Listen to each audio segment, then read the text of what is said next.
the opening statement. Good evening and welcome. This is a regular meeting of the Princeton Planning Board on October 5th, 2023. Pursuant to Section 13 of the Open Public Meetings Act, adequate notice of the time and place of this meeting has been given by prominently posting the resolution of regularly scheduled meetings of the Planning Board of Princeton for February 2023 through January 2024. A copy was filed with the Clerk of Princeton on January 17th, 2023. Legal notice on the adoption of said resolution was published in the January 13th, 2023 edition of the Princeton Packet. Notice of this meeting also has been posted to the municipal website, princetonnj.gov/calendar. Notice that all regular and special meetings of the Princeton Planning Board will be held electronically via Zoom, was transmitted to the Princeton Packet and the Times, and was filed with the Clerk of Princeton on Tuesday, January 17th, 2023. Please note this meeting is being recorded. During hearings on applications for development, members of the public will have an opportunity to comment and ask questions. Questions may be asked after an applicant's witnesses have testified. Public comment is heard by the board after an applicant's representatives have finished their presentations and have been questioned by planning board members and staff. Those wishing to comment orally should virtually raise your hand by clicking on the reactions or raise hand icon at the bottom of your Zoom screen, or if participating by phone, by pressing *9. Oral comments will be taken in the order in which hands were raised. We ask with respect that members of the public express your views in 3 minutes or less. We will have a countdown clock to help speakers keep track of time.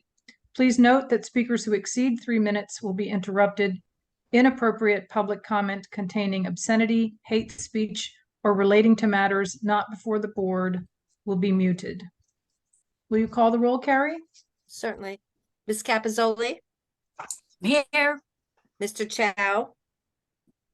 Mr. Cohen? Here. Mr. McGowan? Here. Mr. O'Donnell? Here. Mr. Quinn? Ms. Sachs?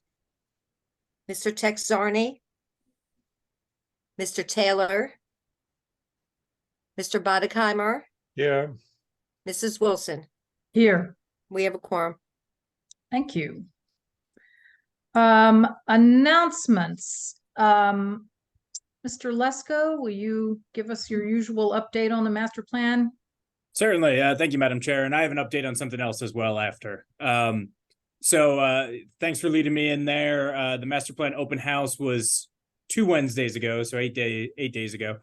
We had about 200 people, and it was set up. There were a series of boards throughout the main room at 400 Witherspoon.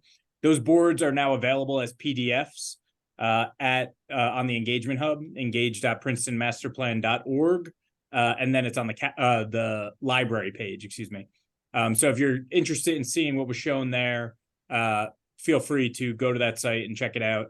The way that this has kind of been structured is that's the big themes. And then we're going to have a presentation on October 19th at the planning board, and that'll dig in even more into what's going to be in the plan.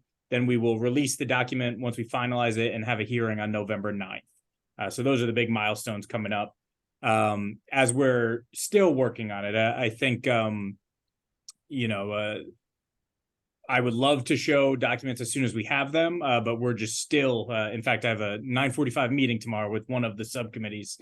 So we're still just working on some of those while we're, kind of bringing out some of these bigger things that we already know. Let's see, what else do I have? We have a steering committee meeting, master plan steering committee on Monday, October 9th at 2 p.m. on Zoom. So that's this upcoming Monday. The agenda will be put out shortly on the municipal calendar.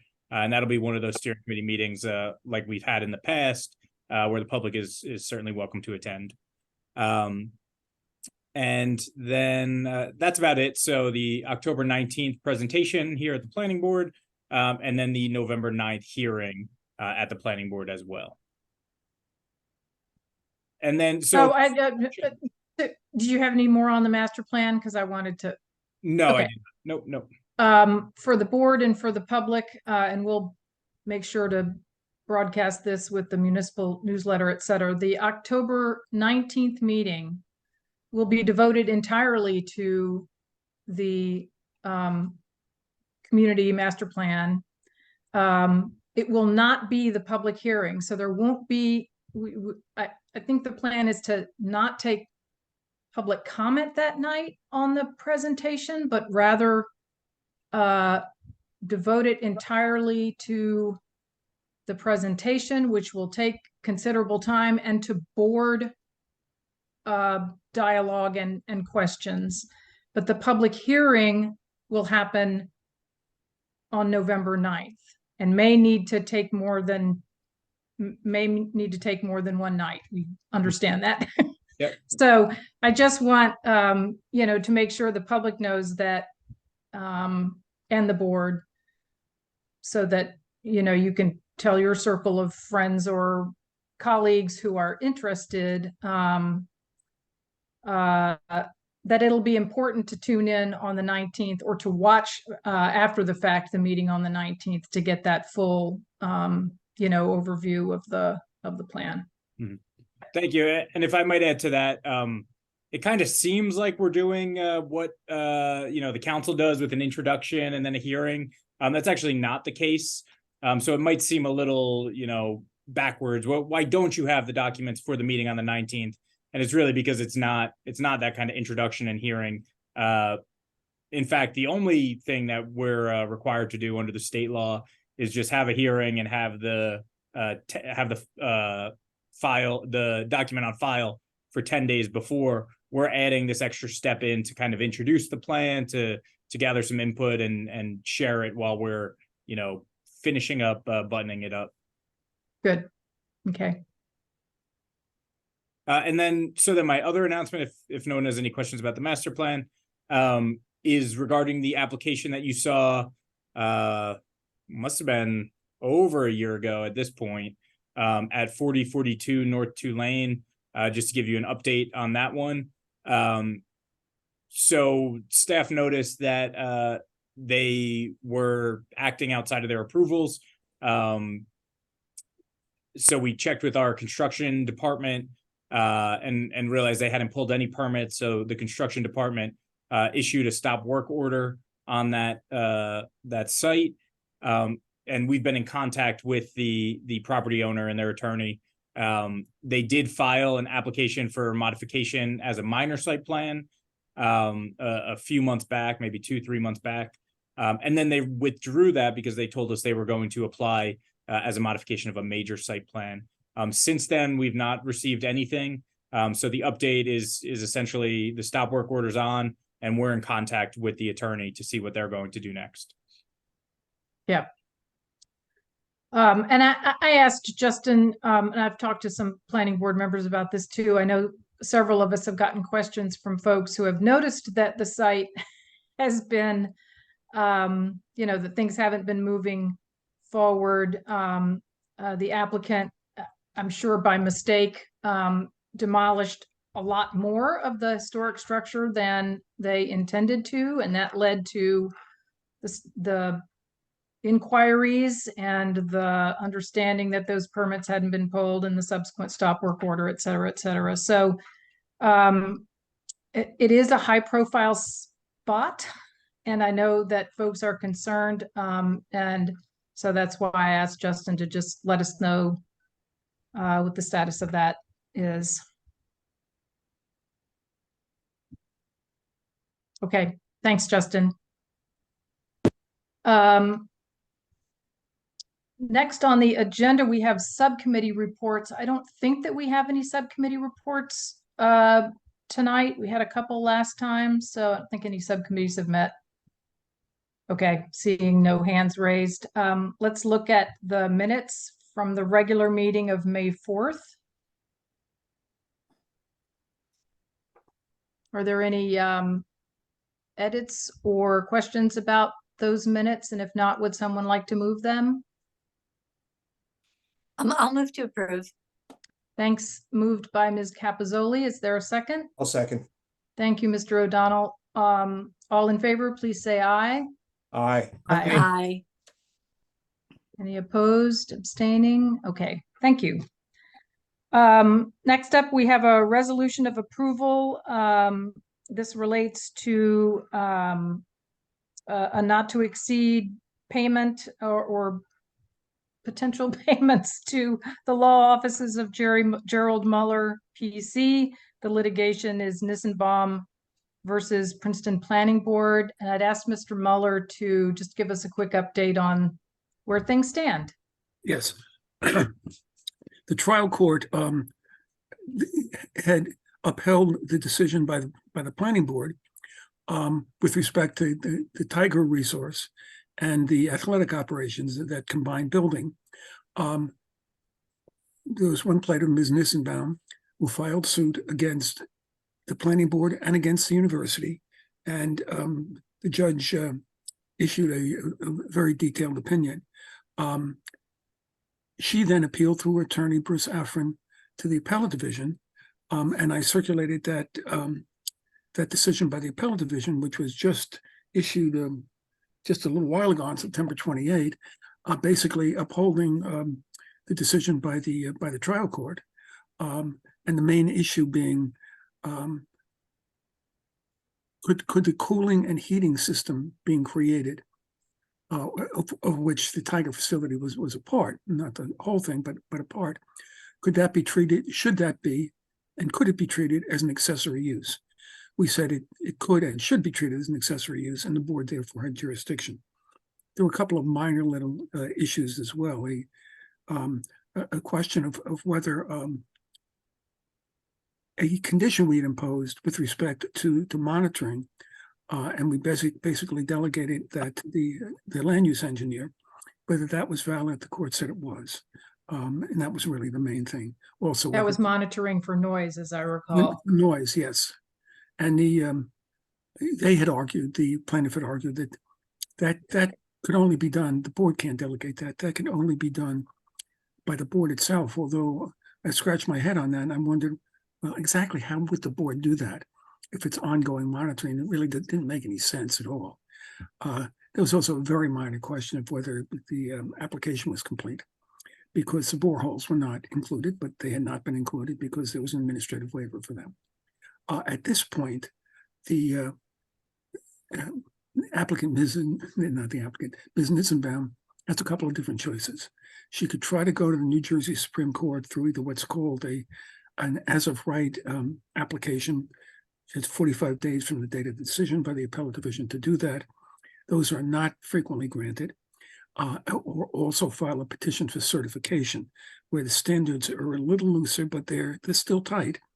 And that's 20 days. So that's going to be over on October 18. The third option is just call it a day, which hopefully is what will happen. Okay. Yeah. And in terms of, if you one of the nice things, if one winds up going to the Supreme Court, there's not a separate brief that's filed. There is a petition for certification, which is relatively short, explaining why the court should hear the matter. But the briefs are actually the appellate division briefs, and they just resubmitted to the Supreme Court. So that saves a lot of time and effort. Good. Okay, thanks for that. Yep. Hearing that status report, and with the understanding that the resolution that we're considering tonight authorizes payment for services already rendered, I believe. And if anybody has any further questions, please speak up. Otherwise, would someone like to move this resolution? Yeah, I was asked quite a while ago, submitted a request for funding for the appeal, and I don't know what happened with that, to tell you the truth. That was done. Everything was put in place, but it's been a year since that happened. And it was, according to the PSA, it was either a year since adoption or after it's settled, whatever's first. And in this case, yeah. So we needed just to have additional buffer to pay the bills that are being accrued. Yep. Okay. Thank you, Ms. Phillip. Mr. Cohen? I'll move to approve. Thank you. Is there a second? Thanks, Mr. McGowan. Carrie, would you call the roll, please? Ms. Capizoli, Yes. Mr. Cohen, Yes. Mr. McGowan, Yes. Mr. O'Donnell, Yes. Ms. Sacks,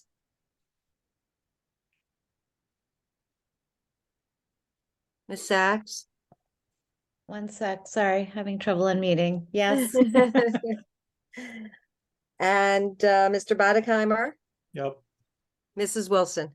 Yes. Motion carried. Thank you. Next up, we have a hearing on the application from Galaxy Tile of Princeton. This is a preliminary and final major site plan at 820 State Road, Block 805, Lot 4. This is file number P 2323-347P. Jerry, can you speak to notice and jurisdiction? Yes. The notice is proper. Carrie, you'll confirm that service was proper as well, That's correct. and the board has jurisdiction. Great, thank you. Mr. Lesko, you want to start us off here? I noticed in the background memos, there's lots lots of stuff to discuss. And but anyway, I'll ask you to start. Thank you, Madam Chair. Jerry, would you like to swear me in? Yeah, should we swear in as we go along? Or Mr. Dobromilsky, Mr. Bridger, Mr. Scoopin? yes, Mr. The Scoopia. Wiseman, okay, Mr. Anasike as well. yes. Yes, I'm not seeing everybody on my, Mr. Anosike, and is Dan Weissman here tonight too? Yep. Oh, there you are. There you are. All right, I'm gonna stop talking now and let you swear everybody in, Jerry. If you could all raise your right hand. You swear or affirm that the testimony you're about to give will be the truth. I do. So sworn or affirmed. Thank you, Madam Chair. I'd like to share my screen to give us an introduction to this application, and then we could go into the applicant's presentation. And it is loading right now. Okay, and I believe you could share see my screen now. This is a Google Maps image of the subject parcel at 820 State Road, where my cursor is. You'll see it is between Cherry Valley Road and State Road or Route 206. The municipal boundary is actually the center line of Cherry Valley Road. So everything north of the center line is Montgomery Township. The clock building is to the south, and there are commercial uses to the east and west, including a strip mall here to the east, which includes the applicant's current location near Lucy's Ravioli and all that. You'll also see there is a crosswalk nearby towards Herrontown Road. 206 is not very walkable now, but sidewalks are being added piece by piece. The Bottle King being probably the best example. There is a sidewalk to the north of the property on Cherry Valley Road. It's a little hard to see because it appears to be asphalt, the same color as the cartway, but it is separate. There's a curb on there separating it from the cartway. And that sidewalk goes past Griggs Farm all the way to Cherry Hill Road. And then in the other direction, it goes to the intersection of 206 and Cherry Valley, and then on even further east. There's also an NJ Transit bus that runs on 206 and on Cherry Valley past the subject property, as does the Princeton Muni bus. It's the NJ Transit 605 bus that goes from Montgomery, a little north of the ShopRite, to the Quaker Bridge Mall, kind of north to south through Princeton. The subject property is zoned S2, a service zone of the former township. It is also in the AH04 affordable housing overlay, but the applicant is not using that overlay as is their right. The parcel is not in a historic district as well. So that being said, I'd like to just turn to the site plan. And Jerry, this is the applicant's site plan as revised June 3rd, 2023 in their packet and online. Okay, I don't think we have to mark it then. Yep. And it's colored rendered like that in the plan set, right? That's correct. Yep. This is what they did. So the proposal is to demolish the existing building that's on the site It used to have a dry cleaners and I believe a kind of cash for gold type store. And outside of the building, it's nearly completely impervious cover, asphalt basically. So the applicant would demolish that building. And then they're presenting this major site plan application with several variance requests to build a 2-story retail and storage building of about 10,000 square feet, with a little less than 1,000 square feet of that will be on a second floor mezzanine. I knew I was going to get that wrong. The entrance and exit to the site, well, there will be 2 entrances, both on Cherry Valley and on 206, but the only exit will be out Cherry Valley. The applicant is showing 20 actual parking spaces, 4 of which will be EV ready, and about 10 bike parking spaces, though it's unclear where exactly those are under this canopy. And you'll see, not just in this drawing, but in what will come of this, it's noticeably greener than the nearly completely asphalt property that exists today.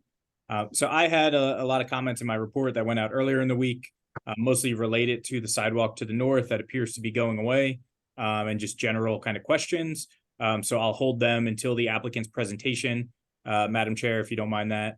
And I know Mr. Anasika is here with his traffic report, Mr. Dobromilski is here with landscaping, Mr. Scupian with stormwater, and Mr. Bridger and Mr. Weissman with their engineering and zoning reports. And additionally, in the packets that went out, we have reports from the Shade Tree Commission and the Environmental Commission. Okay. Mr. Casey, do you want to start us off on behalf of the applicant? Sure, that'd be great. Madam Chairwoman, members of the board, my name is Bob Casey. I'm the attorney for owner applicant. Remar Properties is the fee simple owner of the property, and it is Galaxy Tile, who is the business operator. Stan Fedorchik is the principal of both of those entities, and he's sitting behind me over here, and we'll swear him in a minute, I reckon. But I'd like to thank you for your time this evening.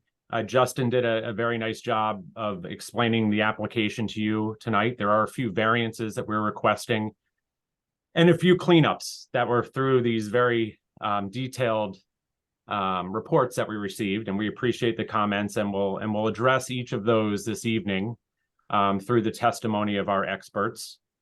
At this time, I'd like to have my client sworn, Stan Fedorchik, and then I can ask him some questions about the history here, please. Okay, unless Madam Chair, do you want me to swear in all the witnesses for the applicant? I think we generally do that, and I think it makes sense. So, Mr. Casey, if you could sort of quarterback the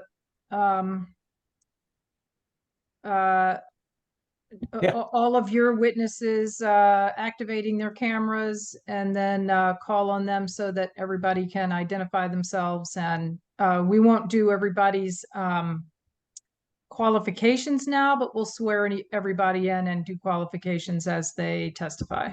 Fair enough. So we have Charles Baldanza, who is our professional planner and professional engineer. We have my client, Stan Fedorchik, who is sitting behind me. If you're going to introduce everybody, then you'll need to spell their names for the record. Oh, man. Now, so you can just call on them. They can introduce themselves Right. so they can spell their own name. I have Whatever works. Stan, give your name, please. Hi, my name is Stanislav Fedorchik. That everybody calls me Stan, but my name is Stanislav Fedorchik. Can you spell your last name? Fedorcik. Thank you. And then Charles, are you out there? Yes, Charles Baldanza. The last name is spelled Baldanza. George? Good evening. My video needs to be activated, I think, by the host. I'll take care The of that. message I get. George, can you say your name for the record? Yes, George Jacquemart. That's Jacqueumart. And then we have Marina Rubina. Hi, Marina Rubina, Rubina is the last name. And there you have it. Okay, if you could all raise your right hand. Do you swear or affirm that the testimony you're about to give will be the truth? We do. I so sworn or I affirm. do. Yes. Thank you. Go right ahead, Mr. Casey. Great, thank you, thank you. Stan, could you tell me where you live? I live in 77 Hoover Avenue, Montgomery. In Montgomery, and tell me about your occupation. I am the owner of Galaxy Tile. How long have you been the owner of Galaxy Tile? I did open the company in 2002. And how did you get started in the tile business? I used to work for a different tile installation company for 6 years. And after the 6 years, I was able to start on my own. Okay, and then how long has the Galaxy Tile at 830 State Road been in business? We are there for 10 years. Okay, and can you describe your business for us a little bit? We do, we start as a beginning as an installation company, most of it. And then after we open up the showroom in Princeton, we start selling the tiles. Okay, so you have people that come in off the street to choose tiles that are maybe homeowners that want to see it and touch it and feel it, right? And then you have contractors that order tile from you? Yes, we have a contractor, we have designers from the, Princeton, we have builders from the Princeton that are buying it from us. Okay, and how many employees do you have? We have 5 employees. Okay, and now of those 5 employees, are you one of them? Yes. Okay, and then Actually, I would be the 6th one. you're the 6th one? Yeah. The most important one. Most important. Yeah. So are all 5 do you have describe the 5 employees? Are they installers? Are Well, they we have- salespeople? Are they Yeah, we have 3 salespeople working in a showroom, and we have 1 delivery guy and 1 warehouse guy. so how often are they all working at the same time? Like what does a normal Monday or Tuesday look like Well, in terms of we always have 2 salespeople every day, and our delivery guy works every single day during the week, and our warehouse guy is there, from Monday to Saturday. okay. And what are your hours of operation? We are open in Princeton showroom 10 o'clock in the morning, and we close at 6 o'clock afternoon. And is that how many days a week? That's 5 days, and Saturday we are open from 10 to 4. Okay, so for the you purchased 820 State Road, correct? Yes. And when did you do that? When? Yeah, When we closed the deal, February. it took us like a year. to I know, close the deal. February 2023. I would say yes. Okay. And so your plan here is to move the operation 1 door down to 820 State Road and build a new building that will have both retail in it, storage, warehousing as well. And Yes. and will you have the same number of employees and schedule that at the new location at 820? Hopefully, we're gonna do very well, and maybe we're gonna have a little bit more employees, maybe 1 or 2 more, but pretty much on the beginning, it's gonna be same stuff. Okay. And what is your plan currently for the building? I know that the structure is still there, Yes. correct? Mhm. And once we get our approval, you're going to tear that down and begin construction Yes, that's correct. after the appeal period for the variances we're seeking tonight and Yes. site plan? That's correct. Yep. Okay. Talk to me about and just to dabble in a couple of the comments that were in some of the reports. It might seem a little disjointed, but there are a couple of trees that are located at 820 State Road, correct? That we have in our site plan to deal with or to remove, correct? Yes, I believe there is only 1 tree that we have to remove. Okay, and that is on the south side of the property, On the left side. It's the left, the if I'm south. looking at it. Yeah. Yeah, I think that's left. Yeah, it's Okay. south. Yeah, so that's south, yes. And have you talked to the neighbor about that tree? Yes, we spoke to neighbor, they are very supportive, they were okay with us removing the tree. Half of that tree is actually, it's 2 trees together, next to each other. One is completely dead and one it's not in very good condition.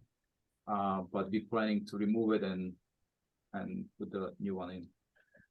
Okay, and there were also some comments in the report about when you're going to do certain items that are, we'll call them green in nature, like installation of solar panels, correct? Yes. And is it your idea that you will install the solar panels once you have your approvals and once you have the supplies available to install the solar panels? Yes, that's correct. And the same goes for, I believe, the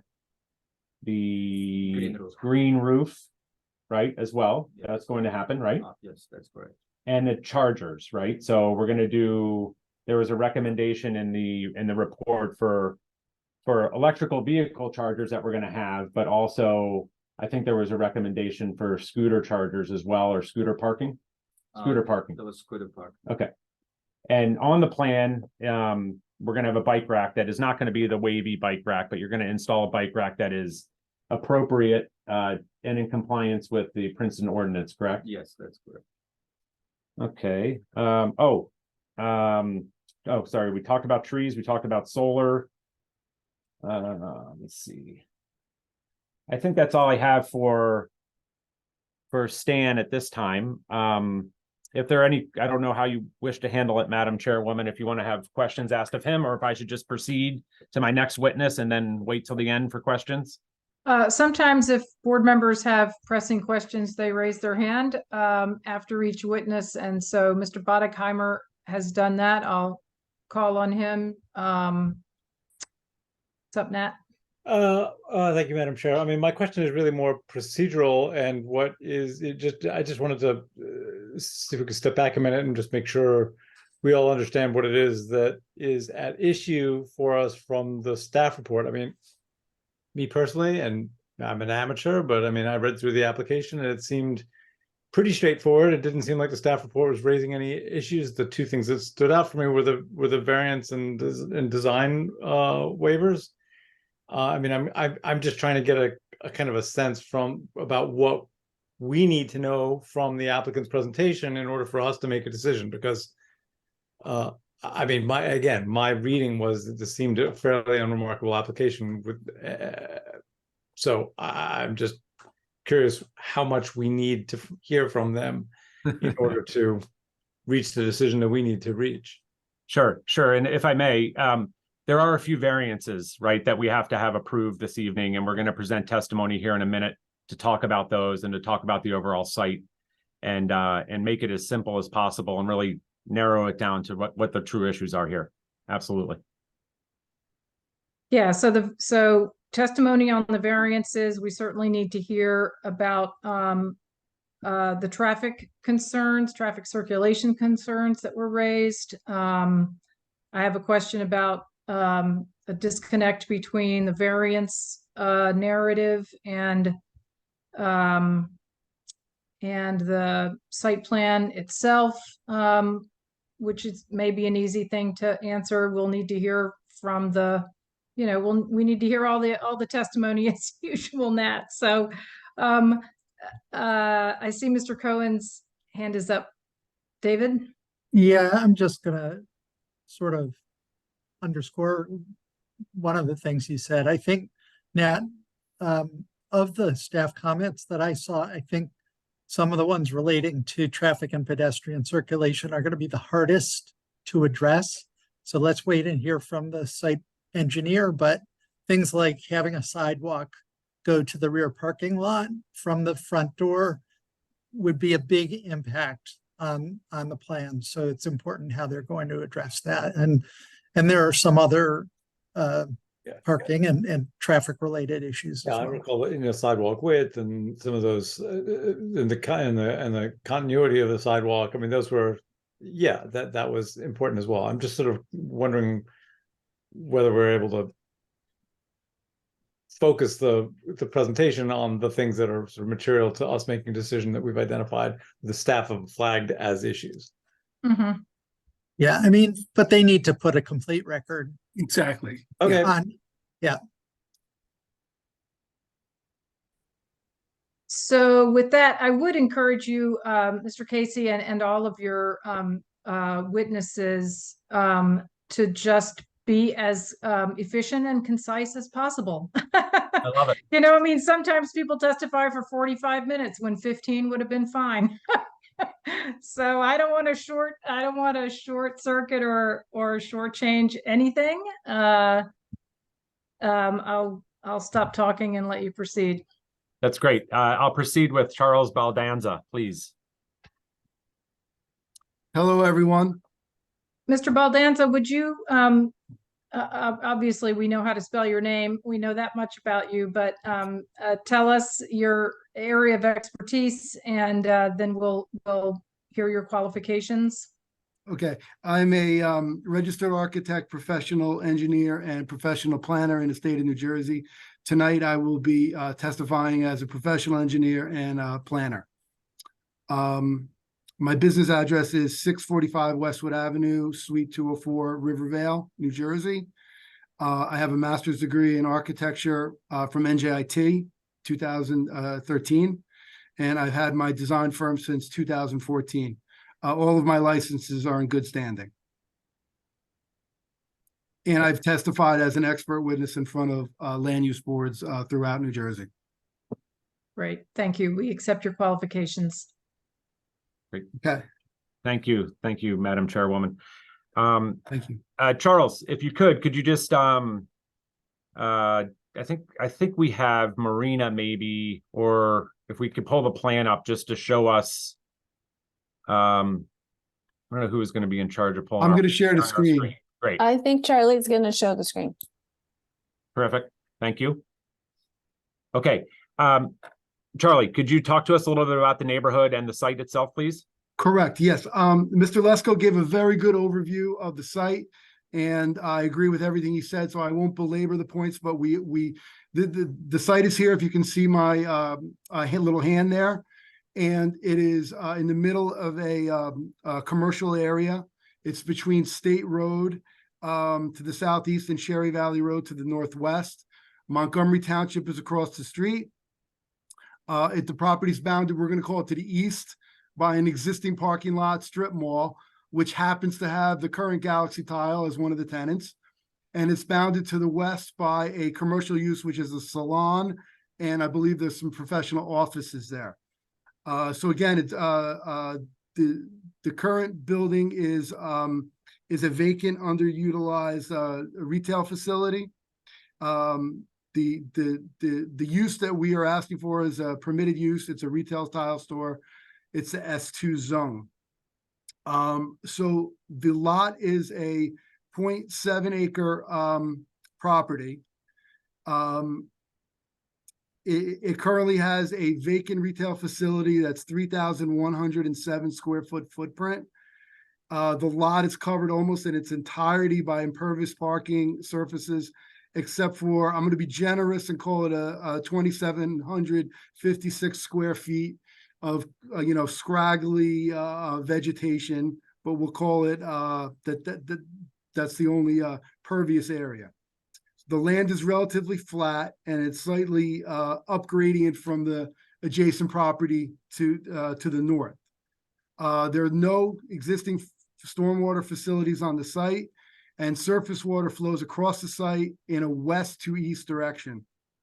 I'm just going to show sheet number 7, my sheet, which had been previously submitted, because it has some site photos. So everybody can see what the site looks like if they're not familiar with it. There's the existing photo from State Road. You may be familiar with the building if you've gone up and down the road. We have the view along the parking lot to the north, which is entirely has a 6-foot high fence along. This is the view kind of from Cherry Valley Road, almost a little bit into our property, looking towards State Road. That's photo number 3. And photo number 4 is looking to the south, to the adjoining where I said the salon and offices were. And this is right where my hand is going to be where our new parking lot and landscaping is built. And the property line is roughly where that fence is located in this photo. Right. So one of the variances we need tonight is lot size, right? We have a pre-existing small lot by .70 is what we have and we need .75, is that correct? That is correct. Okay. Could you talk to us a little bit about the other bulk variances we need? Yes. We're going to need a minimum front yard setback from, that's the frontage on State Road. We're proposing 19.5 where 35 is required. So let me explain. First of all, the measurement, which you can see here, is to the canopy because that is where the code requires us to measure it to. The measurement to the actual to the front of the building is 24 feet, 24.5 feet. Let me explain why we placed the building closer to State Road. Aesthetically, we wanted to avoid making a sort of strip mall effect where you have a sea of parking in front and then the building's a long way back from the street. We wanted green areas and landscaping between the building and State Road. We wanted our display windows to be more visible from the road and from the pedestrian sidewalk. Marina, our architect, is going to elaborate more about that in her testimony. From a circulation point of view, we like the idea that the customer parking would be on the side and the employee parking and deliveries would be in the portion towards Cherry Valley Road. Due to the dimensions of the site, if the building were to be built at the required setback line from State Road, it would take away from the usable space between the building and Cherry Valley Road. That's what I'm talking about, the delivery area, the parking, the employee parking in the rear. Can you imagine if the building were slid that far up, we would have very little room back here. The traffic engineer, George, will explain further the site circulation when we get to his testimony. Regarding this front yard variance, I would like to quote Mr. Weissman in his 9/5/23 review letter. He said that our building, he says, quote, "The proposed buildings and site improvements relate harmoniously to the surrounding area, terrain, and existing buildings and roads," end quote. I would just like to say I agree 100% with his assessment, and I believe that the reduced setback to State Road is an important part of us achieving that effect with this design. And then talk, if you could, about the setback on Cherry Valley Road. The 25 feet is required back there, correct? Correct. So in the Princeton ordinance, I don't know if I should zoom in a little more. You're required to have 25 feet to parking. What's currently there, our zoning chart, we listed less than 10 feet. Well, I actually took a measurement off of the survey and it's about 7 feet. As you can see from this aerial, you can see, in aerials, this is obviously the existing. You can see all the parking that exists on our site along that line. I also would like to point out all the parking that's on the adjoining properties, which is on a similar line. So it is a pre-existing non-conforming feature. With our design, what we are planning on doing is redoing this parking, and we're going to be 8 feet away from the property line. Okay, we're proposing 8 feet at the closest area to the parking. There will be landscape screening for our parking, and we are banking several of our spaces for future use, so it'll be available only if we need to use that parking in the future. But in the meantime, we're going to be using it, we're going to be maintaining it as green an area as possible. So the effect of granting this variance will be minimal. Thanks. And then we have another variance that is a site variance, a sign variance that we'll have Marina speak to when she testifies. Could you talk a little bit about, I think it was in Justin's report, the existing sidewalk that's along Cherry Valley Road. That was a concern to staff at Princeton. Could you talk to that a little bit? Yes. And in fact, I'll zoom in a little bit. There's an asphalt pathway, which apparently continues much further on down to the residential area and toward the northeast, further down Cherry Valley Road. So what we're proposing to do, and I'll point out that that's actually off of our property. So it's this area, if you can see my cursor where it is right here. And what we propose to do is we propose to maintain that existing walkway. We will put striping across our proposed driveway for the safety of the pedestrians that'll be walking there. We will put in compliant ADA ramps along our curbs. And one of the other comments had been to put in a stop bar. So, and we are, of course, agreeing to do that. So the bottom line is that existing pedestrian walkway will remain. And in fact, we're going to be making sure that it complies totally with any requirements such as the ADA requirements. Mr. Baldanza, the things you've just been describing, they're not on the plans now, correct? This is what you intend to do. Is that fair to say? No, it's part of my testimony precisely that, now that we've received these reports, we, in consultation with with Mr. Fedorsik, we've decided that we can do that. So we'll be happy to coordinate the details and any other information that staff needs, as this goes forward. Thank you. Charlie, could you talk a little bit about pedestrians on 206? There's a 5 foot versus 4 foot. Yes. One of the comments was that we were proposing a 4 foot wide sidewalk.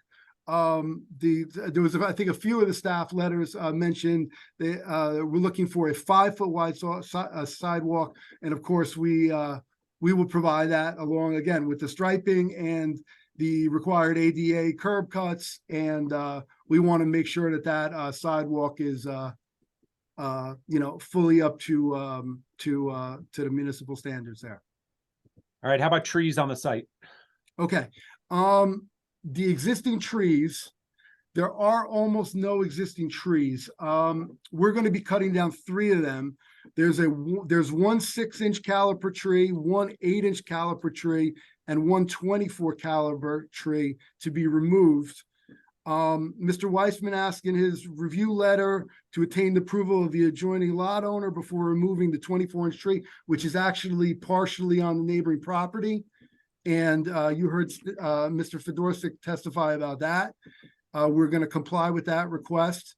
And there's a 20-inch multi-trunk tree to remain, and we are going to protect that tree with tree protection fencing extending to the drip line, which was a comment in one of the review letters too. All right, and then tie that into our landscaping. What's the plan there? And any comments on landscaping that we received? Yeah, well, we are proposing native landscaping throughout the site.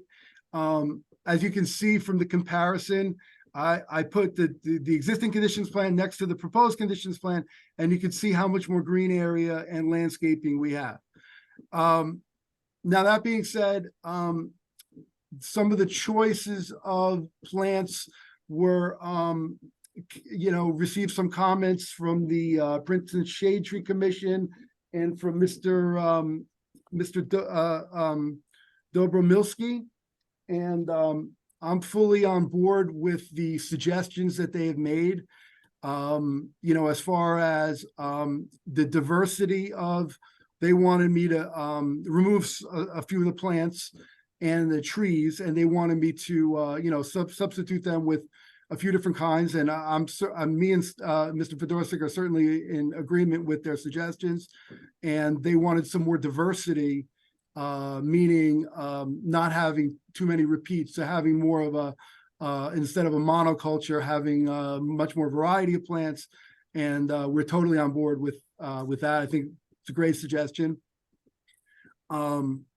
So I look forward to working with the staff members to make sure that our planting scheme is completely in accordance with their suggestions. Another issue that had come up was we're proposing a green roof on part of the building, and we are the question was what type of plantings will we be doing. The answer to that question is we are going to be, and I certainly will be happy to discuss this with the staff too. We are proposing 4 different types of plants on the roof. Now, let me just say that having discussed this with my green roof consultant, at times it can be very difficult to get native species on the green roofs, just because you can imagine you're on a roof and you're asking a plant to survive in that environment. That being said, out of the 4 species that we are proposing on the roof, 3 of them are native species. So we were going to put butterfly weed, blue grama grass, allium, and then we were going to use, which are all native, and then we were going to use a non-native, which is a living mulch called sedum. And that mulch, what it does is essentially, after the other plants are established, it essentially goes away once it's shaded. So the bottom line is we're going to have really a native species up on the roof as well. That's great. And stormwater, how about stormwater? Okay. Let me get into the stormwater a little bit. The project meets the definition of a major development as defined in the Princeton Stormwater Ordinance, because the total area of disturbance is the entire 0.7 acre site, which is more than the half-acre threshold.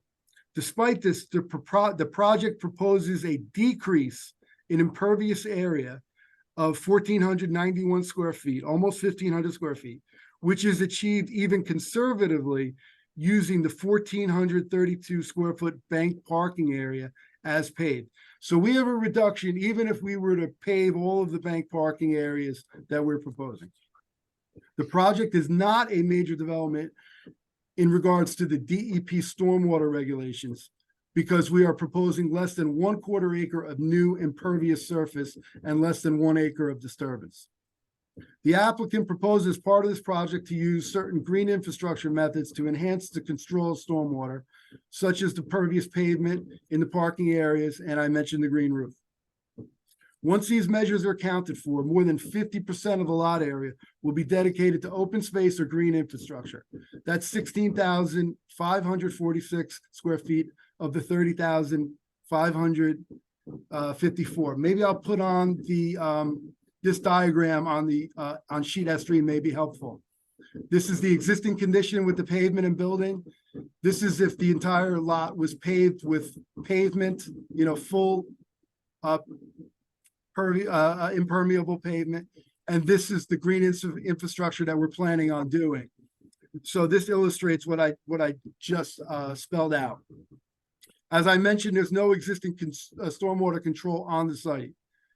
If approved, this plan calls for stormwater to be controlled by directing flows into stormwater structures and then conducting it to the municipal system, reducing the risk of flooding on adjacent properties. That's great. As far as regulatory compliance with the stormwater quantity, as I described herein, the compliance with the stormwater quantity requirements is achieved via reductions in impervious areas and times of concentration. As far as compliance with groundwater recharge, because we are reducing the impervious surfaces, there is no specific need for groundwater recharge for this project. As far as stormwater quality, the stormwater quality treatment is not required for this project. Even if you include the bank parking areas as paved, we have a decrease in the impervious surface. Great. Did you get any feedback from the Princeton professionals about stormwater, and what are your comments on that? Yes. Mr. Scoopian provided a review letter dated 9/27/23, and we will comply with his comments, which are that we are going to provide additional details regarding the pervious pavement system, and that we are going to provide a maintenance manual for that pervious pavement system, because they do require a bit of upkeep and maintenance along, you know, as the years go by, so that they remain effective. But we are going to get all that information to him. Moving along a little bit, I think we talked about the green infrastructure items that we're taking care of in this matter. EV, green roof, solar, adding pervious coverage. what other aspects of the plan did you see from Mr. Weissman's review letter, for example, that we need to talk about, like hours of operation? I remember that was one of them, right? Correct. The hours of operation of the proposed lighting. Yep, Mr. Fedorchik talked about hours of operation, right, in his testimony. Correct. And then I mentioned we're adding a stop bar at the exit to Cherry Valley Road. We're going to comply. There was a matter of adjusting the curbs at the entrances and exits slightly. We're absolutely going to comply with that. There was a question of adjusting the ADA ramp that's at the entrance to the building to allow a little bit better access. We're going to comply with that. We were going to add a sign for the spaces 1 through 9. That's, if I go back to the site plan, that's these spaces. So just to make it clear that these are for the visitors to the building. So we're going to comply with that. Everybody hates the bike rack that I picked out. So we are going to make sure that we get the one that complies with the Princeton ordinance. So we'll make sure that is done. Traffic comments, again, are going to be got into a much more detail by George coming up, including the pedestrian circulation on the site and any other remaining questions about parking and loading spaces. And the signage, we're going to have Marina get into that. And then one last item I know Mr. Weissman had brought up was that he wanted me to provide an estimate of the site improvements for the basis of his inspections, and we are going to provide that report as well. That's great. And what about a left turn onto Cherry Valley Road with signage? Like no left turn, right? Signage for that? Yes. I wasn't sure if I should steal George's thunder on that, but yes, one of the comments was making a left turn out onto Cherry Valley Road. And we are willing to put up signage and make a left turn prohibited out of the site, in conformance with the comments of staff. That's great. And so just to tie in the testimony versus for the variances versus what we need to prove, it's our burden to show the board that our C2 bulk variances should be granted. We need to prove both that the positive and negative criteria have been met, and the negative criteria will be that there will be no substantial detriment to the public good, and nor will the deviation substantially impair the intent and purpose of the zone plan and zoning ordinance. Can you talk a little bit about the negative and positive criteria as it relates to the variances that we're requesting this evening? Yeah, I could. Getting into the C2 variances that we're asking for, usually what I'm working with is that the court cases, especially Kaufman versus Planning Board for Warren Township, talks about the five pillars that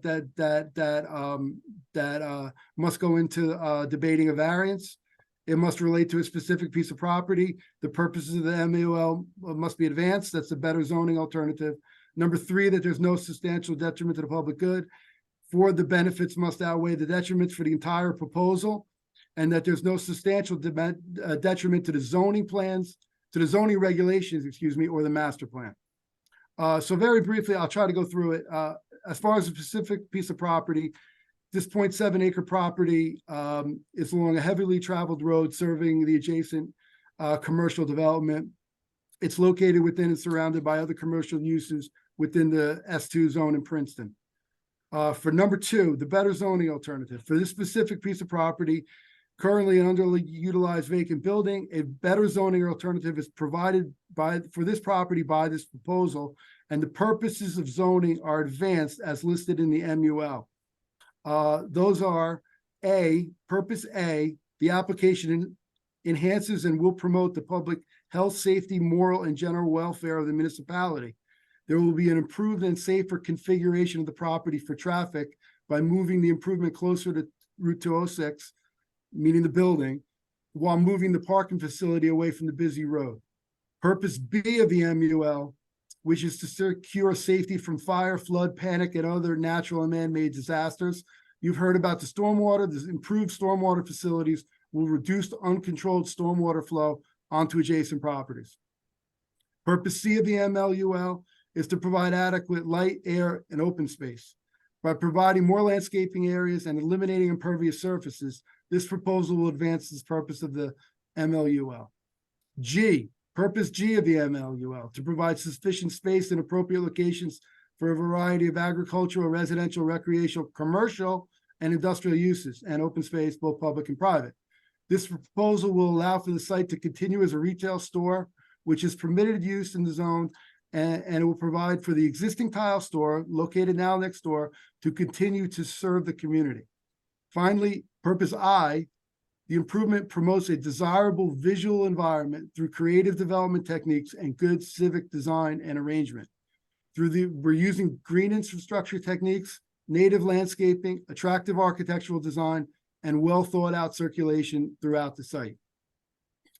As far as public good goes, the variance was requested. Building setback to State Road and parking setback to Cherry Valley Road can be granted without a detriment to the public good.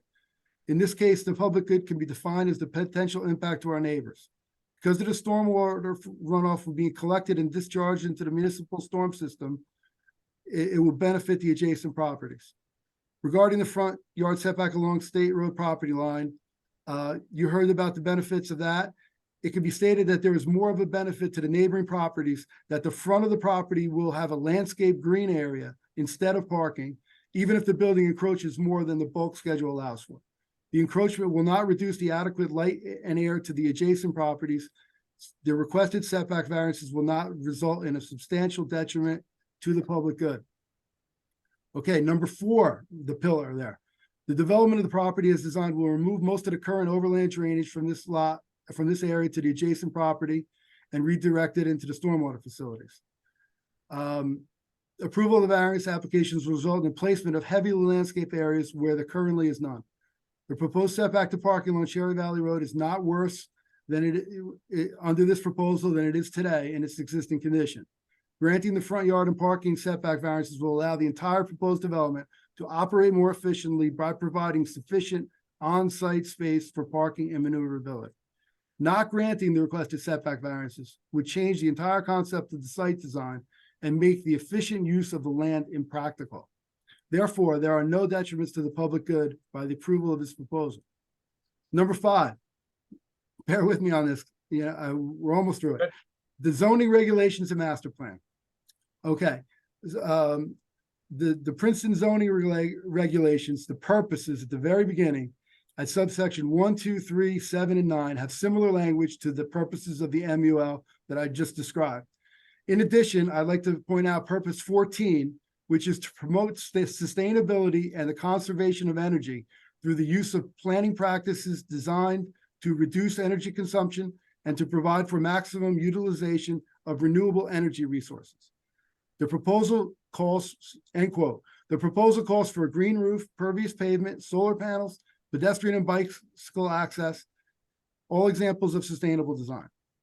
Likewise, purpose 15 of the Princeton Code is, quote, to protect the environment and promote sustainability, especially wooded areas and the tree canopy, and for the purposes of flood control, soil erosion prevention, energy conservation, wildlife preservation, and aesthetics, end quote. The property is already developed and paved, fully paved. Therefore, we are not damaging any of these existing resources, especially trees, and we're not developing a green site here. We're developing an existing site. So this variance can be granted without substantially impairing the intent and purposes of the zoning regulations. Finally, the Princeton Community Master Plan, which I know you're in the process of redoing. The Princeton Community Master Plan was developed and subsequent reexaminations were done in 2001, 2007, and 2017. So I'll just point out 2 of the goals that are in that master plan. Goal number 2 was to preserve the existing character and mix of commercial, residential, and other land uses in Princeton community. And number 3, to encourage the use of sound urban design and energy saving principles in new construction and redevelopment projects to enhance the character and appearance of the downtown business districts and other developed areas. For the testimony given here, it can be said that this proposed improvement will in fact advance these goals of the master plan and therefore can be granted without substantially impairing the intent and purposes of the master plan. In light of all of this, in my professional opinion, it is that the granting of the requested variances is justified. That's terrific. Now get a glass of water and take a breath. Yeah, gonna let you take a breath and invite Mr. Cohen to ask his question. His hand's been up for a while now. Thank you, Mr. Baldanza. Thanks, Madam Chair. I raised my hand wanting to ask a question about the engineering presentation, but it's same person testifying, so it's fine that he went ahead and did the planning presentation as well. The questions had to do with landscape. I understand we're going to hear from George Giacomar about the the traffic and parking stuff, so I'm not going to ask about that. But and forgive me if I missed this and it was addressed, but I didn't hear Mr. Baldanza talk about the buffer, the landscape buffer requirement to the adjoining properties, and whether there's enough space for plantings and whether a fence is necessary. And that there was a constellation of questions around that. And if you could address those or address them again, if I missed them the first time. No, thank you for pointing that out. That was one of the things I had meant to address, and quite frankly, I was trying to not go into unnecessary detail, but I realized I did overlook that. I wanted to point out a few things. You saw a picture that I showed, and I could show them again. This is on my sheet number 7. So the one is the view along the existing property line that's to the northeast, which is where there's a 6-foot fence. And then on the opposite property line, we have this full foliage here. So let me go back to the site plan, and you are correct. Several of the professionals brought up the issue of screening, and as you can see along this property line, we do have some plantings here. I think the thing that needs to be pointed out, though, is that we're putting our planting up behind an existing fence that goes this entire property line.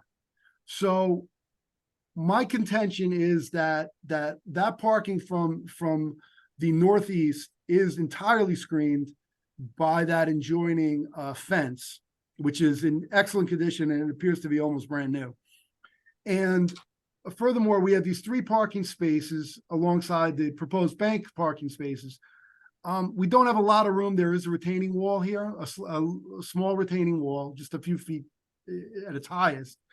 And this is where we have this foliage, which is shown on the existing map here. And our feeling is that based on this parking lot, and you can see that foliage here on the aerial too, that this parking lot is very well screened, our proposed parking lot and vice versa, by what exists on the neighboring property. So the fence on the northeast side is owned by the neighboring property owner, is that correct? Or is that part of this? It is, I know it's it's owned by the neighbor, yes. It is off our property. And likewise, the screening on the opposite side is on the neighboring property, correct? That is correct. Okay. David, does that address the question? It certainly answers the question. I think the board should discuss whether screening that's not under this owner's control is satisfactory, but I don't want to start the deliberation now. So thank you for answering the question. Mr. Baldanza, can you point to the location of the trees that are to be planted? Oh, yeah. Again, it's hard for me to tell how zoomed in it is on your screens, but we have a row. Okay, they're all on the east side. Okay. Correct. And we have some shade trees on the other side in the bank parking spaces. I see that. Yeah. Okay, thanks. And I do appreciate Mr. Casey and Baldanza both going systematically through and addressing the questions and issues raised by our professionals in the memos. That's That's very helpful. It's helpful now and it's helpful for later on too, when the board is discussing conditions and whatnot. So thank you for that. Who's next, Mr. Casey? Any other questions for Mr. Baldanza? If you're, I just have one question. Mr. Okay. Baldanza, and you might find this totally inappropriate. I don't want to do that. In terms of your testimony, is it typed in like a memo form or something that you can share with either the board or with me? That would be very useful when doing the resolution. You went through things pretty quickly. You had a lot to cover. But if that doesn't work for you, that's perfectly fine. I'll send it to you, Jerry. Oh, okay, Bob. Thank you very much. I'm happy to make it easier. Absolutely. George is up next for us, please. Mr. Weissman has his hand up as well. I'm sorry to interrupt, Mr. Jacquemart. Dan, did you have a question for Mr. Baldanza? Thank you, Madam Chair. The crosswalks, both along State Road and Cherry Valley Road, municipal standard practice for the engineering department is that crosswalks for driveways be elevated to the grade of the sidewalk rather than be lowered to the grade of the driveway. It gives an inherent preference to pedestrians across the crosswalk. And I was wondering if that would be something that the applicant would be willing to consider. Yes, yeah, we would be able to do that. Okay, thank you. Weissman, do you know whether, sorry, go ahead, David. I was just going to say it eliminates the need for the ADA curb ramps, which, are a pain. So. Yeah, I'm wondering about that, being able to do that on the state highway side, on the 206 side. That may be a bit, more of a challenge, but just. Well, maybe I could suggest if we'll be willing to look at it, and if there's not a technical reason why we couldn't do it, precisely for what you're saying, if there's any reason why we couldn't do it, then obviously we can't. But if it is feasible, we would be willing to do it. Great. And I had a question that I want to ask Dan Weissman, but it relates to the testimony of Ms. Baldanza as well. The oversized facade sign, is that a variance or a waiver? Mr. Baldanza indicated it was a waiver. I know Dan and Derek in their memo said it would be a variance. I don't know if I said it was a waiver. I would like to correct that. I believe that it is a variance. I just said that we were going to have the architect discuss that in greater detail. Fine. Thank you very much. Good. Okay. Any other hands up from board members? So we'll go on to Mr. Jacquemart. Yes. Okay. Good evening. Even though we know you well, Mr. Jacquemart, we need still to qualify you. Okay. I have a professional engineer's license in the state of New Jersey. That's up to date. I have been working in this field for over 40 years. I have testified in front of the planning board and the regional planning board of Princeton many times. I'm also a licensed professional planner in the state of New York. Thank you. We accept your qualifications. Thank you. So we have submitted a traffic report, traffic and parking ladder report on February 28, 2023, which was reviewed by your professionals. And I'll give you a short overview. I'll try to be concise. As you may know, ITE does not have any traffic and no parking standards for tile stores. So it's a very, in that regard, it's a very special use. So we decided at the very beginning, and that was last year in November, to do a survey, since we have a store next door, to do a survey at that store. And we asked the employee who works there on a daily basis to keep track of every trip coming into the store, and whether that's an employee trip or a trip by a customer, a trip by a contractor, and then also trips, that were generated by trucks, delivery trucks. And that summary is that survey is summarized in our report. And Charles, can you maybe show it? I think we have an exhibit. Is that the sheet one from the Excel sheet? The one that's, yeah, the Excel sheet. Let's mark that as exhibit A1. Is this the right yes, one, George? Yes, that is the one. And that is included in the February 28 letter report. So it's exactly the same table. Right. And you can see. But just for the Yeah. record, we'll mark that as exhibit A1. Okay. And it's entitled Summary of Existing Galaxy Tile Traffic and Parking Survey. And so you can see the survey was done over 7 days, 2 Saturdays, 8 days. No, 7 days. There was no Sunday. And we took, we kept track, the Galaxy employee kept track of the employees, daily visitors, customers, daily contractors. And based on that, we calculated parking accumulation, because we knew how long the customers were in the store and the contractors and so on. So you can see here a row called maximum parking accumulation on a daily basis. And as you can see, it was on several days, Fridays and Saturdays. The maximum parking accumulation of the existing store is 6 cars. And then below that, we also show the truck deliveries. So we knew when we did the survey that there was a number of trucks coming to the store, and we kept track of those as well. You can see we had a total of, I think it was 8 trucks over the 5 weekdays. And of those 8, 2 of the trips were done by the Galaxy truck. Galaxy has one truck that circulates, between the store or between the storage facility and the customers. And the other 6, they were by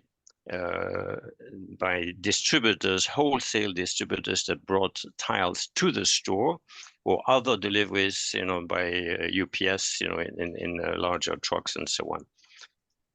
And based on that, we also estimated the vehicle trips that go in and out during the morning peak hour. So we figured out what is the highest peak hour. And, since the store opens, later in the day, the peak hour tends to be around 10 o'clock in the morning when, in the morning, and then the afternoon, the peak hour kind of varies between 1:30, 3:30, depending on the day. So one of the comments we got by your professionals was that this does not take into consideration the traffic that's generated at the storage facility. You should be aware that today Galaxy, besides the store that's on adjacent to this site on State Road, they have a storage facility in Edison. And so they are at the storage facility. There are also trucks that come there from the wholesale distributors that bring the tiles to that storage facility. Some of them bring the tiles to the storage facility and to the store itself. And the additional truck traffic at the storage facility is the daily truck travel by the Galaxy truck. So that is the truck that belongs to the Galaxy business that leaves every day. And Charlie, can you show the other survey that we did? So when we got that comment, we asked Galaxy to do an additional survey, and sorry for the scribbles here, but I prepared the survey sheet for Galaxy to do that survey. So these are the trips at the storage facility in Edison. On the left, you have a column that's for the wholesale distributor trucks. So these are the trucks that come to the facility and bring tiles and drop them off. You can see they tend to stay there for maybe half an hour, roughly, sometimes a little bit shorter, sometimes maybe a little bit longer, but generally it's half an hour. And we have a total of, I think it was 8 truck trips over a 2-week period. So on average, it's 4 truck trips per week that bring the tiles to the storage facility. We know also from the survey that we did at the store that there are per week, there are about 2 trucks that go to both sites. First, they go to the storage facility, and then they go to the store to drop tiles off directly at the store. So on the right, we have then the truck trips. You can see the Sprinter trucks by the Galaxy truck. So that's a truck that leaves every morning around 8 o'clock and comes back around 3 o'clock. In 1 or 2 cases, it left a little bit later. And 1 or 2 cases, it came back later than 3 o'clock. You can see, and this is a trip that takes place every day. And that truck as well occasionally goes to the store, because that truck also may bring tiles from the storage facility to the store. So I know it's all a little bit complicated, but the bottom line of this and the response to the comments that were raised by your staff, whether we included the truck trips, from the storage facility that would move to the store, since the future store will include that storage component. The answer is there are a few, based on this survey, there are a few more trips that we would add to the count that we did at the store. And it basically comes down to 2 more distributor truck trips and 3 more trips by the Galaxy truck. So basically 5 trips per week and roughly 1 trip on a daily basis. And as you see from the schedule here, the Galaxy truck always leaves in the morning around 8 o'clock and always comes back late in the afternoon. Whereas the truck trips by the distributors, they tend to come in the middle of the day, sometime between, I think, 10 a.m. and 3:30, you can see is the range of those trips. So basically, in terms of what is the difference between the traffic that we estimated in our study versus, versus the total trips, if we add the trips to the storage facility, we have to add 1 trip per day on average. That obviously there may be days where it's 2 trips or 0 trips and so on, but on average, it is 5 trips per week that we're talking about. So that answers the question of, traffic that's generated by the storage facility that would move over here. One other, and then I'll go through the comments that were raised by the professionals. One was about the seasonality, whether the original survey that we did in November corresponds to low peak or high peak, but I think we have, Charlie, can you show that other diagram? If we could stay with that for a second, that handwritten sheet, if we could mark that as Exhibit A2. Okay. And George, sorry to interrupt, but can you just talk a little bit about the sizes of these trucks? I mean, are those very large semi-tractor trailers that the movement diagrams were showing? Or these were generally large straight trucks or small tractor trailers. So the straight trucks generally are like 30 feet long by the distributors. And the Galaxy truck is less than 25 feet. So that's not a very large truck. That's less than 25 feet long. Yeah. And the distributors tend to be a little bit larger. But most of them are straight trucks. Occasionally, I think, and the client may give us more information. Occasionally, a small semi-trailer. Okay. Thank you. The next exhibit, and this can be marked as an exhibit, this shows the monthly sales, I think, for last year. I can't read each of the months, but the month of November, I think, yeah. So there on the left is September, October, November. So you do see variations from month to month, but the month of November, when we did the survey, actually happens to be the highest, the most active months. So the question that was raised kind of implies, that construction tends to peak in the summer months and so on, but the tile business does not necessarily follow the general construction kind of peaking characteristic. So this shows the sales on a monthly basis from September 1, 2022 through September 1, 2023, or August actually. So that's basically, in response to the request for a seasonal adjustment of the traffic volumes. So continuing on the traffic volumes and the parking, based on the numbers that we were able to determine for the existing store and comparing the floor areas of the future store, the sales area, the mezzanine, and the storage area of the future store, we determined that the best way to extrapolate the traffic and parking from the existing store is to base it on the expansion of the floor area. That's typically what's done, in these traffic studies. The floor area is the independent variable that we use, to determine the traffic generation. And so based on this, we developed a factor of 2.52.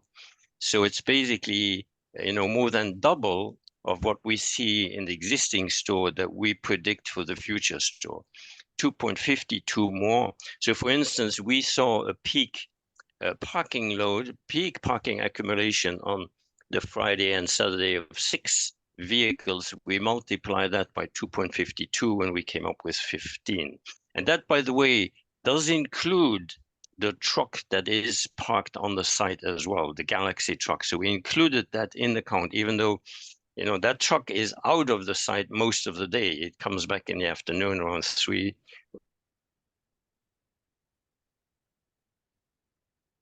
or 4 o'clock. So that truck is included in that count.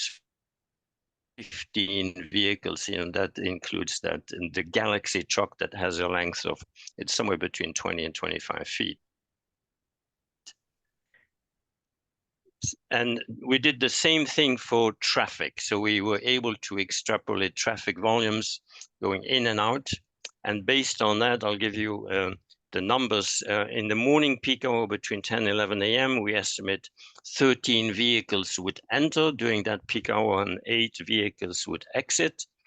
In the afternoon peak hour, we estimate 10 vehicles would enter, and that's the peak hour could generally somewhere between 1:30 and 3:30. 10 vehicles would enter, 13 vehicles would exit. And as you know, all the vehicles that exit onto Cherry Valley Road, and they can enter from both sides. They can enter from Route 206 and they can enter from Cherry Valley Road. So that's the traffic load that we're talking of for those particular peak hours. And these peak hours do not overlap with the traffic peak on Route 206. I will continue to address the comments by your traffic engineer. I think he asked to explain the process, referring to multi-tenant strip. I think the fact that we did the survey in the store as people enter or exit the store answers that. And I think it is, the way we did it is a correct methodology. He asked about seasonal variation. I think we addressed that. He believes that it may not be conservative enough. I feel, using the multiplier of 2.52 based on a very busy month of November, that we have a very conservative, reasonably conservative number here. So I feel comfortable about that. Then there's a question of, let me see the next point. There's the question of parking stall size. Like in many applications that you have seen, we have some of the parking spaces have a width of 8.5 feet instead of 9 feet. 5 feet, 9 feet is what's required by your code, and as well the length. We feel 8.5 feet is plenty of room here, especially in this case for the diagonal spaces. It's easy to drive in and out the diagonal spaces on the site. And then also in the area in the back, there's so much space, in the middle of that area to enter and exit, maneuver in and out of the spaces that, 8.5 is a very adequate number. So we feel comfortable with that it works well. The truck So here, there's also a question on the truck space as a parking space. We count that as part of a parking space. It is, the truck has to park somewhere. So here you can see the location that's shown here is a truck parking location. The space between the truck location and the green, the landscaped area, is the area that's used to load and unload. So that's where the trucks would load and unload.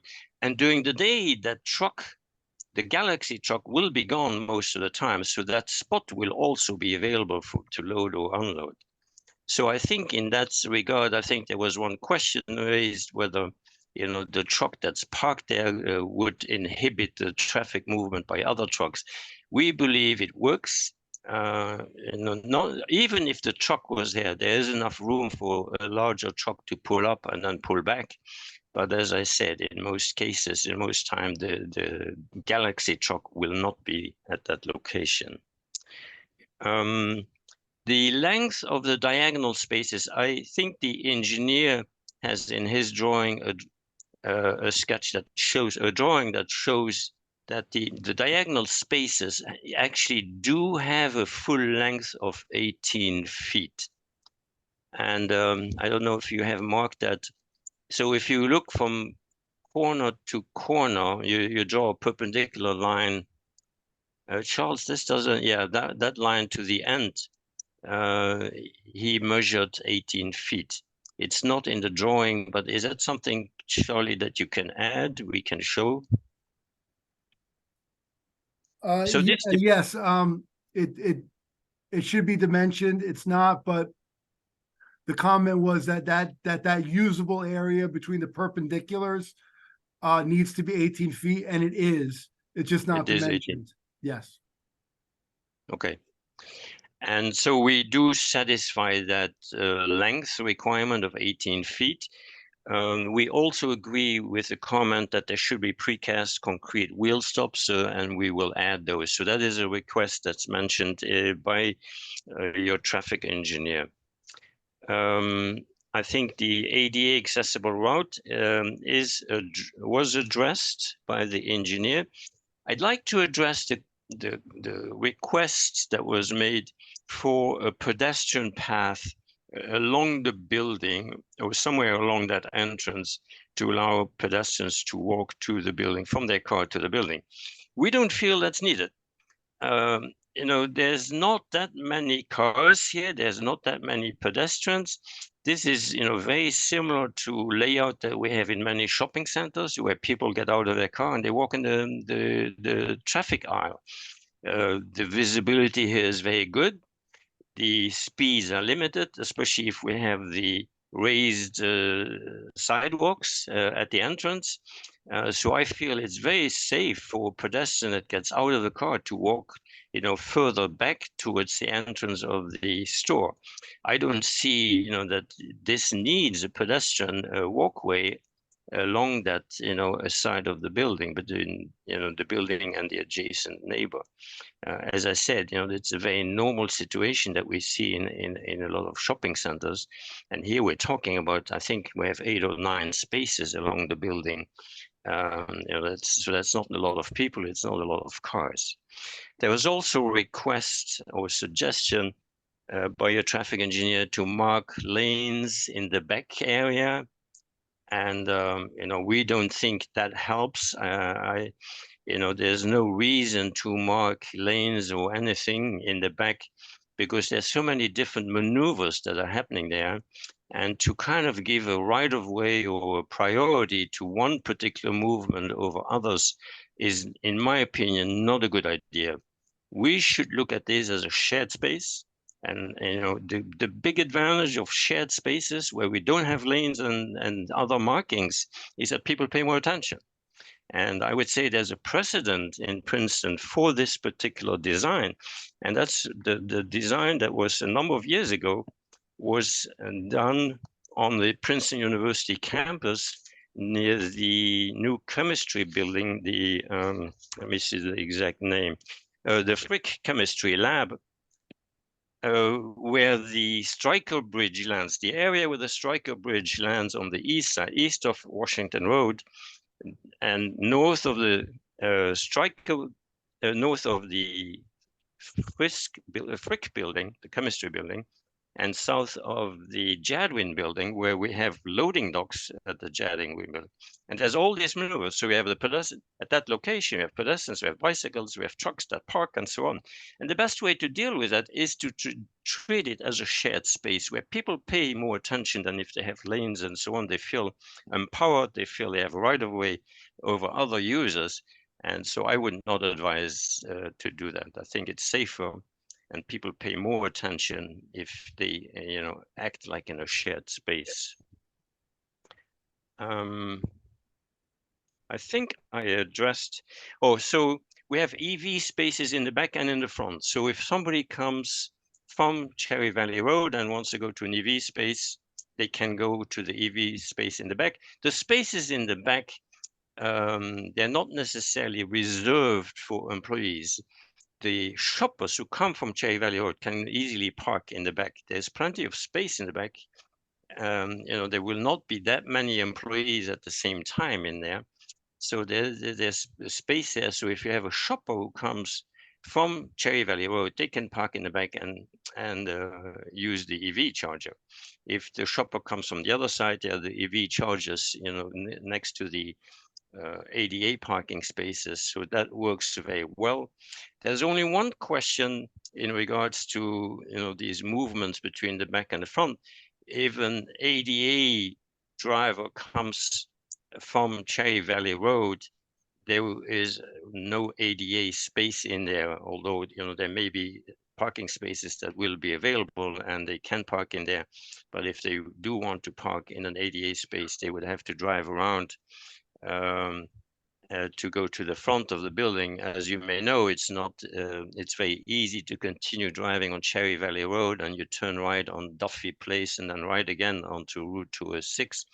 So we suggest if your professionals feels that it's important, we would put a sign up at the entrance near the Cherry Valley Road that says ADA parking around the block. But so that is how we could address that particular need. I think that addresses all the points that were raised by your engineer. And I'll be happy to answer any questions that you may have. Thank you. Councilman Cohen? Thank you. So I did have a question about that 24-foot wide unloading zone that you were talking about, George, and whether that's really needed to be that wide, because I think that, even looking at the truck movements, it seems like you have more space back there for the trucks to maneuver than you're required to. I appreciate that there was a reduction in impervious coverage from the existing condition, but if you could narrow that up a little bit, essentially move all of the rear right-hand parking to the west, you could reduce impervious coverage even more. It also might help with, Mr. Baldanza sort of glided over the question of the curb radius going out onto Cherry Valley and transgressing or what's the word? Trespassing, on the neighbor's on the neighbor's property. And if you were able to move that parking to the west, that would also help rectify that condition. So I'm just curious what your feeling is about whether that can be tightened up a little bit. Well, we could look into that in more detail, and I'm concerned about the more rare semi-trailer that comes in there. That semi-trailer needs to do a number of maneuvers and to kind of align the rear of the truck so that it can get into towards that loading area. So I think I think it's needed, the area that I understand your concern, and The only other thing I can say, we talked about this internally in terms of, where the door would be to load and unload, and maybe one can widen the landscape area a little bit and have enough room for the loading activities and so on. But there will be a how do you call these vehicles, and a lift vehicle that will help to load and unload from a truck. So they need room, all of those vehicles. So I think it's not going to be easy we can try. And Charlie, he did have some truck. You can see the drawings here of the maneuvers. It's it's not super generous in that regard.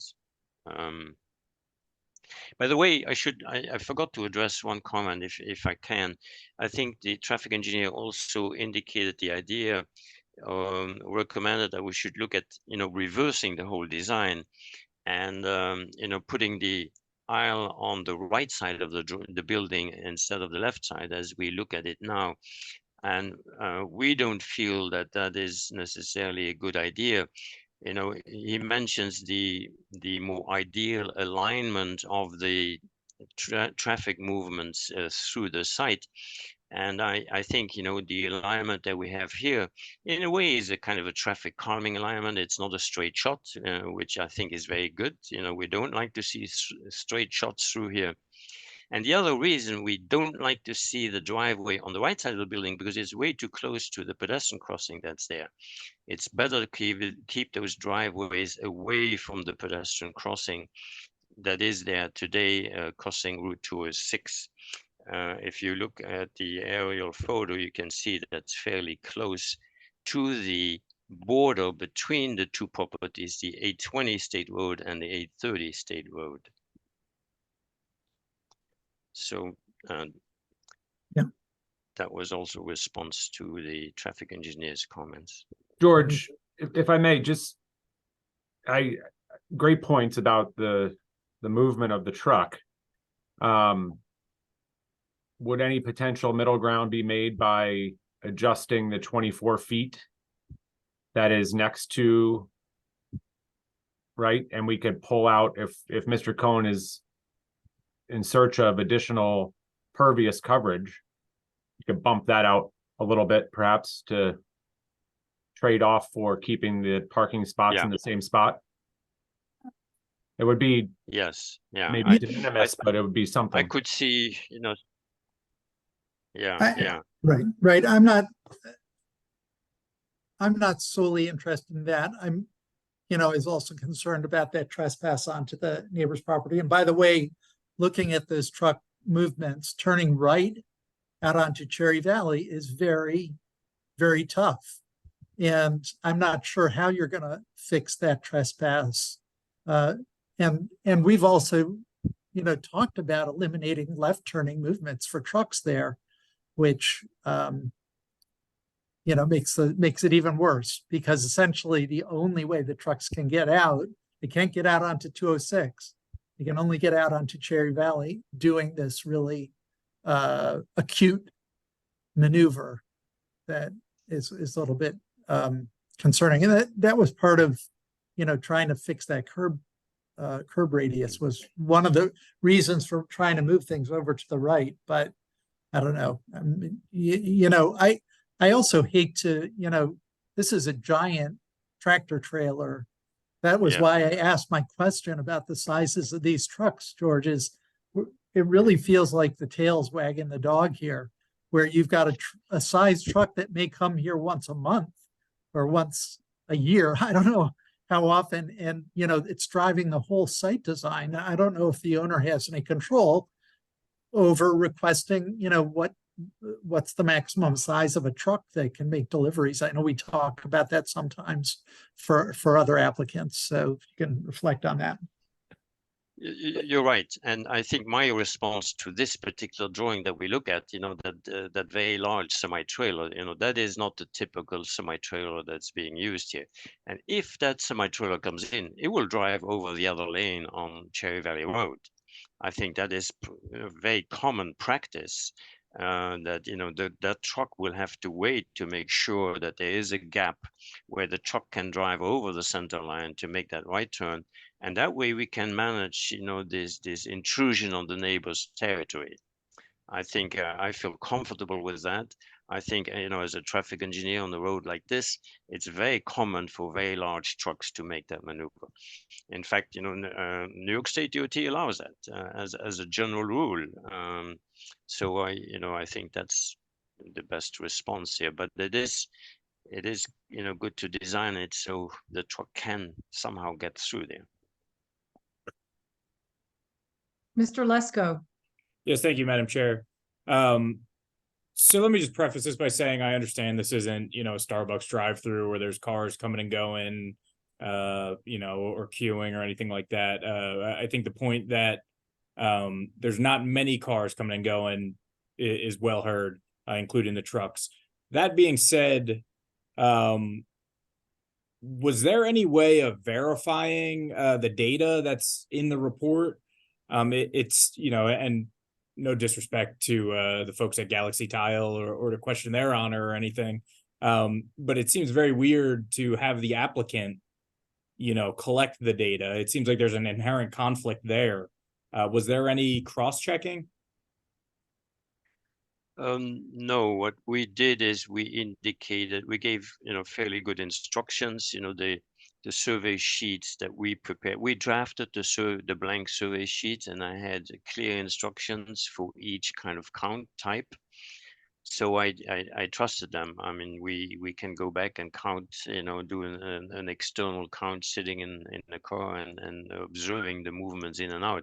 But, you know, as you said, this is a tile store. It's not, you know, a kind of a supermarket or anything like that. So I was not surprised at the data that I saw. I felt they were reasonable. I've gone to tile stores occasionally, and you know, that's the nature of that business.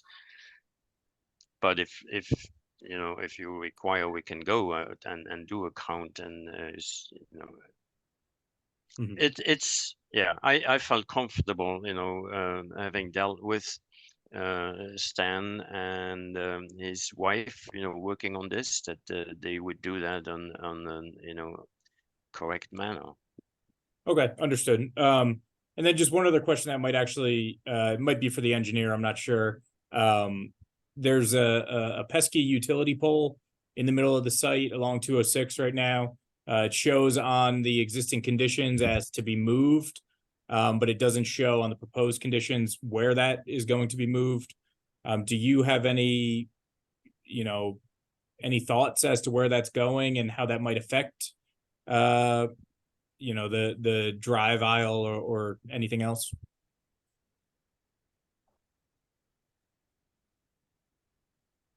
Do you want me to address that question? Sure, whoever knows the answer. Sure. Yeah, there's one, you're correct, there's a pole. It's smack dab in the middle of right at the edge of the driveway. And what we were gonna propose to do, obviously, we need to consult with the relevant utility authority, but we were gonna propose that it be moved near the edge, about where my hand is, along the extension of the property line. Okay, thank you. And I don't have any other questions right now, Madam Chair. I might after Victor goes. Okay.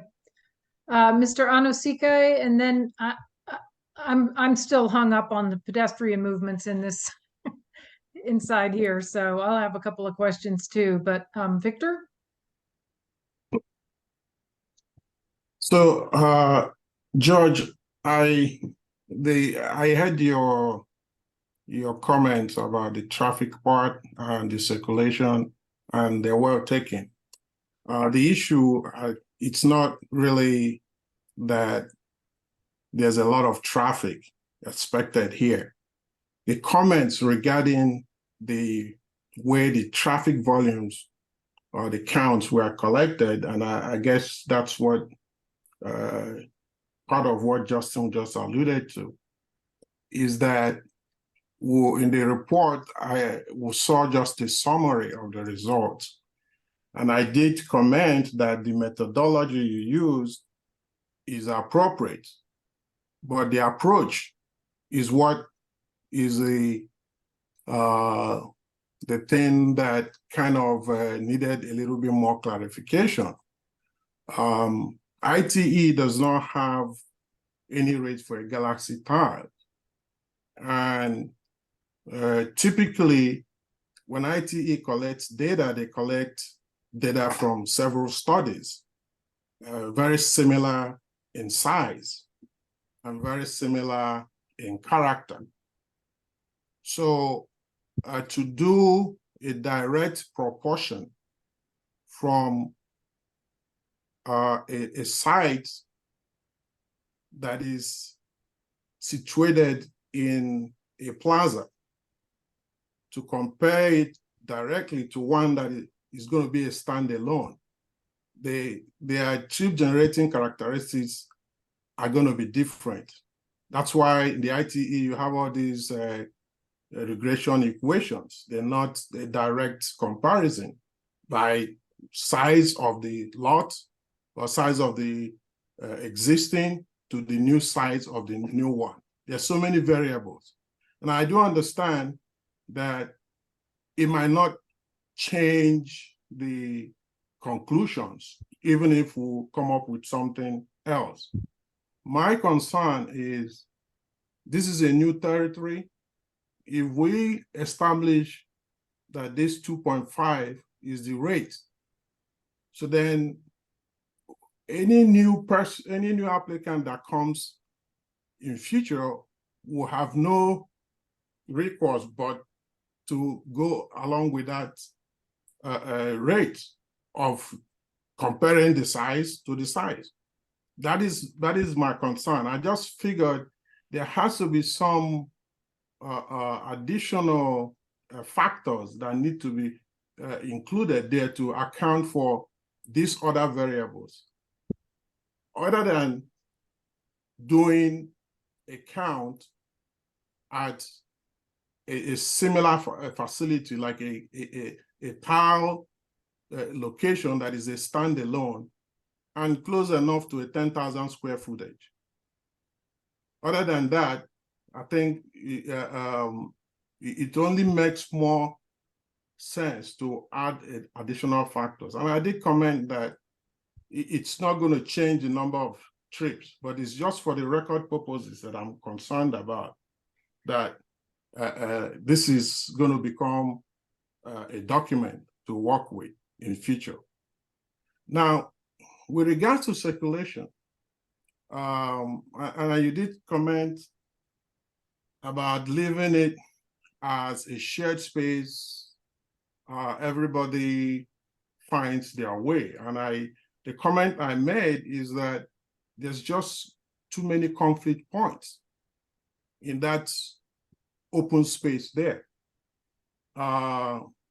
Initially, also, my understanding was that the trucks or the truck will be going for deliveries, but now it seems like there are times that the trucks will be parked in this loading space.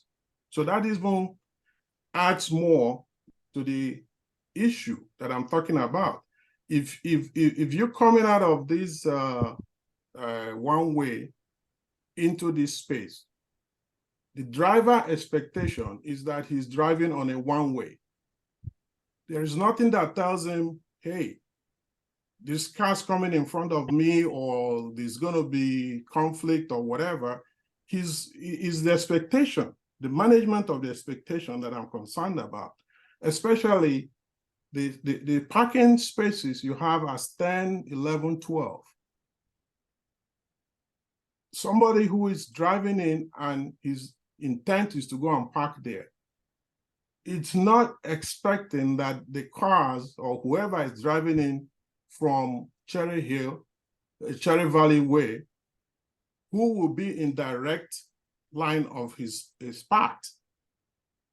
So even though that might just happen once in a while, but that is a conflict that it should be a concern. So I don't know that it's necessarily that safe to just allow people in that space, especially if trucks are going to be also doing maneuvers there. So that is still something that I still want you to maybe address a little further. And this might even become worse if the other 3 unbanked spaces, if for whatever reason in future, those 3 unbanked spaces become unbanked. If you open them to parking, then any person coming from State Road will have a difficulty parking there. And again, this almost goes to what Mr. Cohen was talking about. If you shifted the parking on that side, I get that. That was really why I made the comment about moving the circulation from the right, so it's easier to park into that space. But I get your point about going close to the crosswalk on State Road. With regards to the putting a sign on Cherry Valley Way to direct ADA motorists to swing around and come back, now that becomes an enforcement or driver behavior issue. If the person misses the spot, if he misses the sign, which do happen, and the driving, again, it goes to the expectation that he wants to park in the ADA spot. The chances of people turning around to go do that than breaking the one-way drive and violate the one-way to go park is higher. That is the concern that I have with that. There's no redundancy. There's really no forgiveness for somebody who misses the spot. I wish there's a way to address this. I don't see a better alternative other than maybe perhaps reducing the size of the building. I don't want to go there, but I'm just saying that it's something that needs to be addressed a little better than just putting a sign there. Now, the left turns out of the site on Cherry Valley Way, is it just the trucks that are restricted, or is it every movement? I think the request, I can't remember who made the request from the professionals. The request was for all traffic to be prohibited to make a left turn onto Cherry Valley Road. We are flexible, I think, but we could restrict it to trucks. It's also a question of how many people obey these kind of signs in a location like this. But either way, we are flexible. Mr. Weissman? Staff's request was to limit it to just trucks. Okay. Okay, we can specify that, I think. Okay, trucks will be fine. Because I was going to say, again, if you do that for every car, every vehicle, enforcement becomes a problem. They're going to take that left on regardless, unless you put a physical island there. Even physical islands, people still make the turn. So trucks who are a little bit more disciplined, they will do that. The other point, the other issue that I have is with the parking. I know it's a low trip generator. Very few people are going to be parking in the back and all that. And I did say something about the ADA parking, and I suggested to at least put one there for anybody who comes in from Cherry Valley. And that's why I thought it would be more beneficial to extend that sidewalk to that back. Just looking at the plan, in front of the entrance, there is a 5-foot sidewalk that just terminates there. I don't know what the purpose of it stopping there, or what is it even doing? What's the purpose of that sidewalk? So I thought maybe that should be continued to the end. I believe, go ahead. well, I believe they testified they were going to extend the 5-foot sidewalk across the front. Is he talking about across the front of the property, or am I misunderstanding? I'm On sorry. the side of the building. Okay. Yep. Yeah, that's the one George said he didn't think was necessary.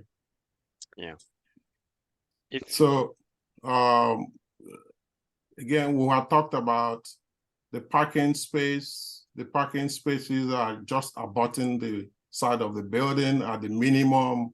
Yeah, at least you to put a wheel stop. But if you extend the sidewalk along there, that's even a better safety measure than just a wheel stop along that wall. Those are my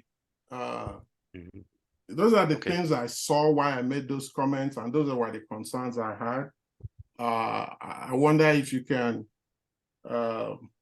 probably say something a little bit more with regards to that. And then for the traffic volume counts that were collected, I don't have a major issue with the numbers. I was more concerned about how they were able to figure out which vehicles were coming to their site at the parking lot, or were they asking the customers when they get into their store if they drove to the site. It's a shared parking in a plaza. I was just concerned about the methodology they used in figuring who came to park, or did they have somebody in the parking lot watching the cars when they park, and they watch the person to see where they went into. It's that approach, the methodology, that I had asked for. You know, it didn't show in the summary how that information was derived.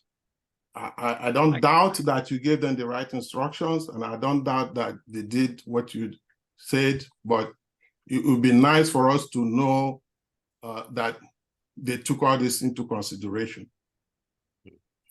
Mr. Jacquemart, thank you, Mr. Anasike. Mr. Jacquemart, before you respond, I just want to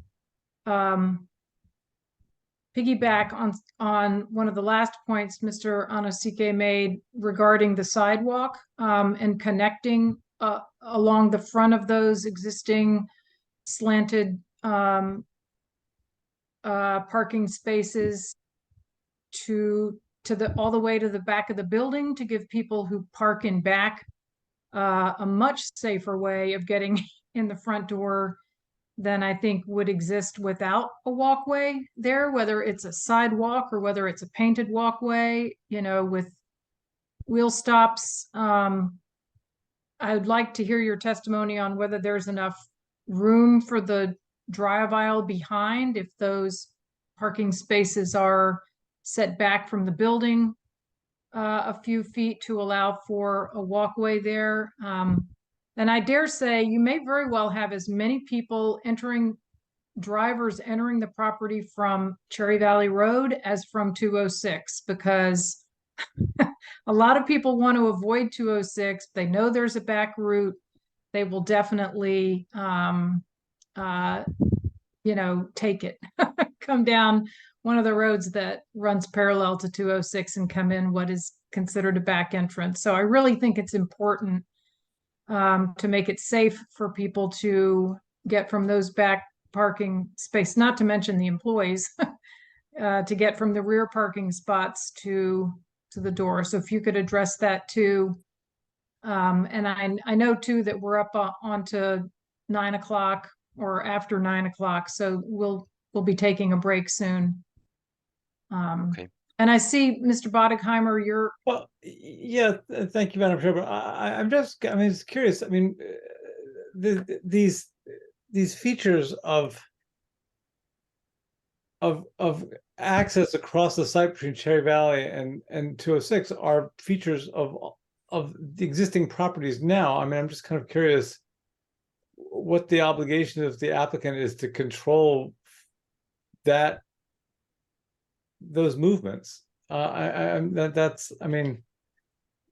seems like there's not a current entry off of Cherry Valley. okay. It's a new. Well, that's and that's the point. Helpful. It's a new application, so everything's on the table. Okay. Well,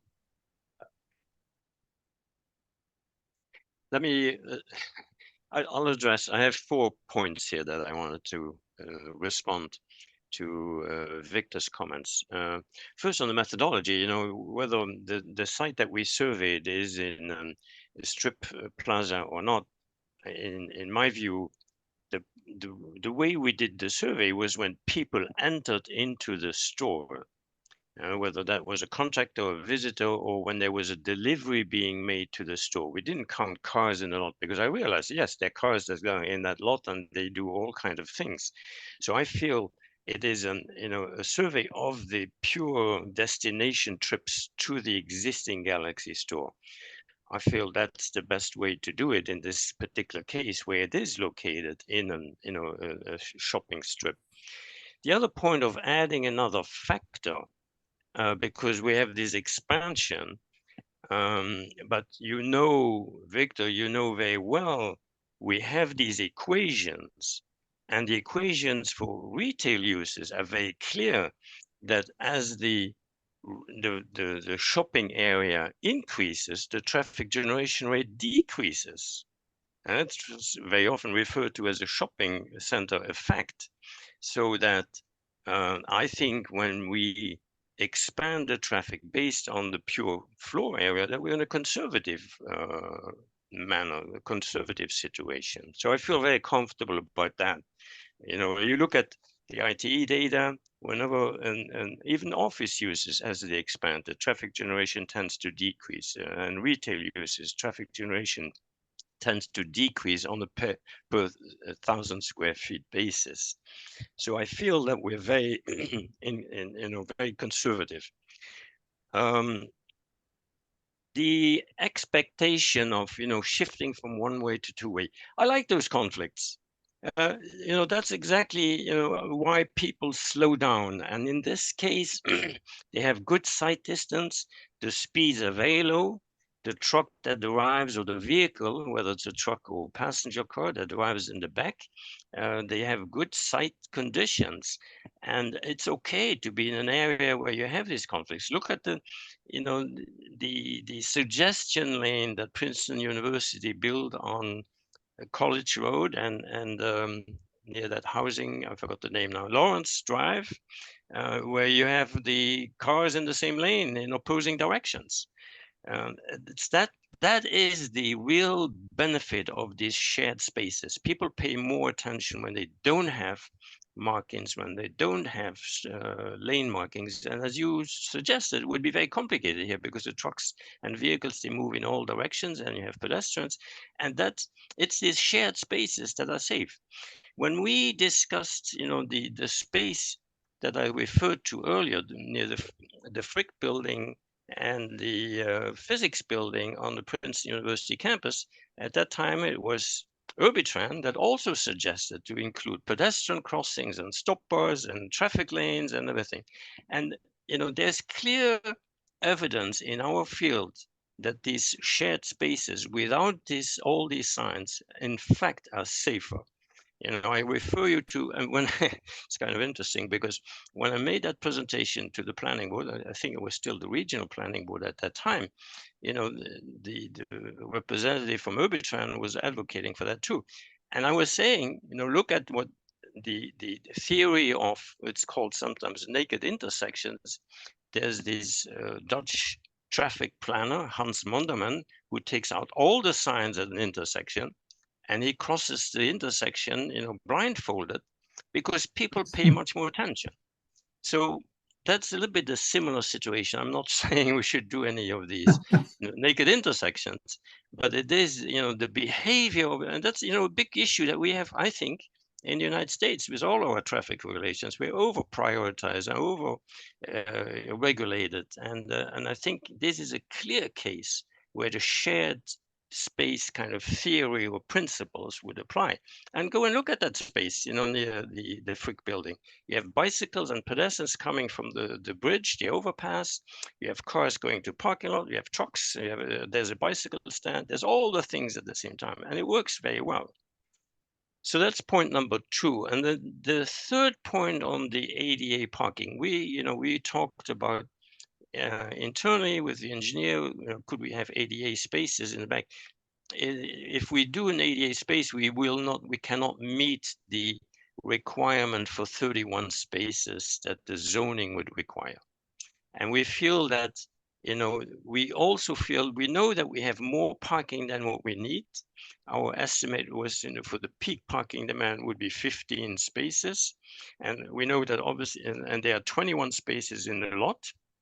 And we also know that, there are a lot of times when there will not be 15 cars in there, that they're very likely, even a disabled person drives in the back, the person is very likely to find, 2 spaces or enough room to park a car. And if not, they can drive around. As you may remember, there will be a sign at the corner of the building where the one-way lane, changes into that area in the back that says "Do not enter," so that, no cars would be allowed to enter into that one-way portion. So we feel that that does address, the ADA need for, in the back. And it's, it's relatively easy to drive around. I think that there's that street nearby that makes it very easy to turn around. The walkway, as I said, it is, there are few, everybody agrees it's not a big traffic generator. So this is not a busy lane. It is very much like in many shopping centers where people are used to walk in the aisle. The site conditions are very good. Speeds are low, especially if the sidewalk that's along Route 206 is raised, that tends to slow down traffic. So I feel it's very safe.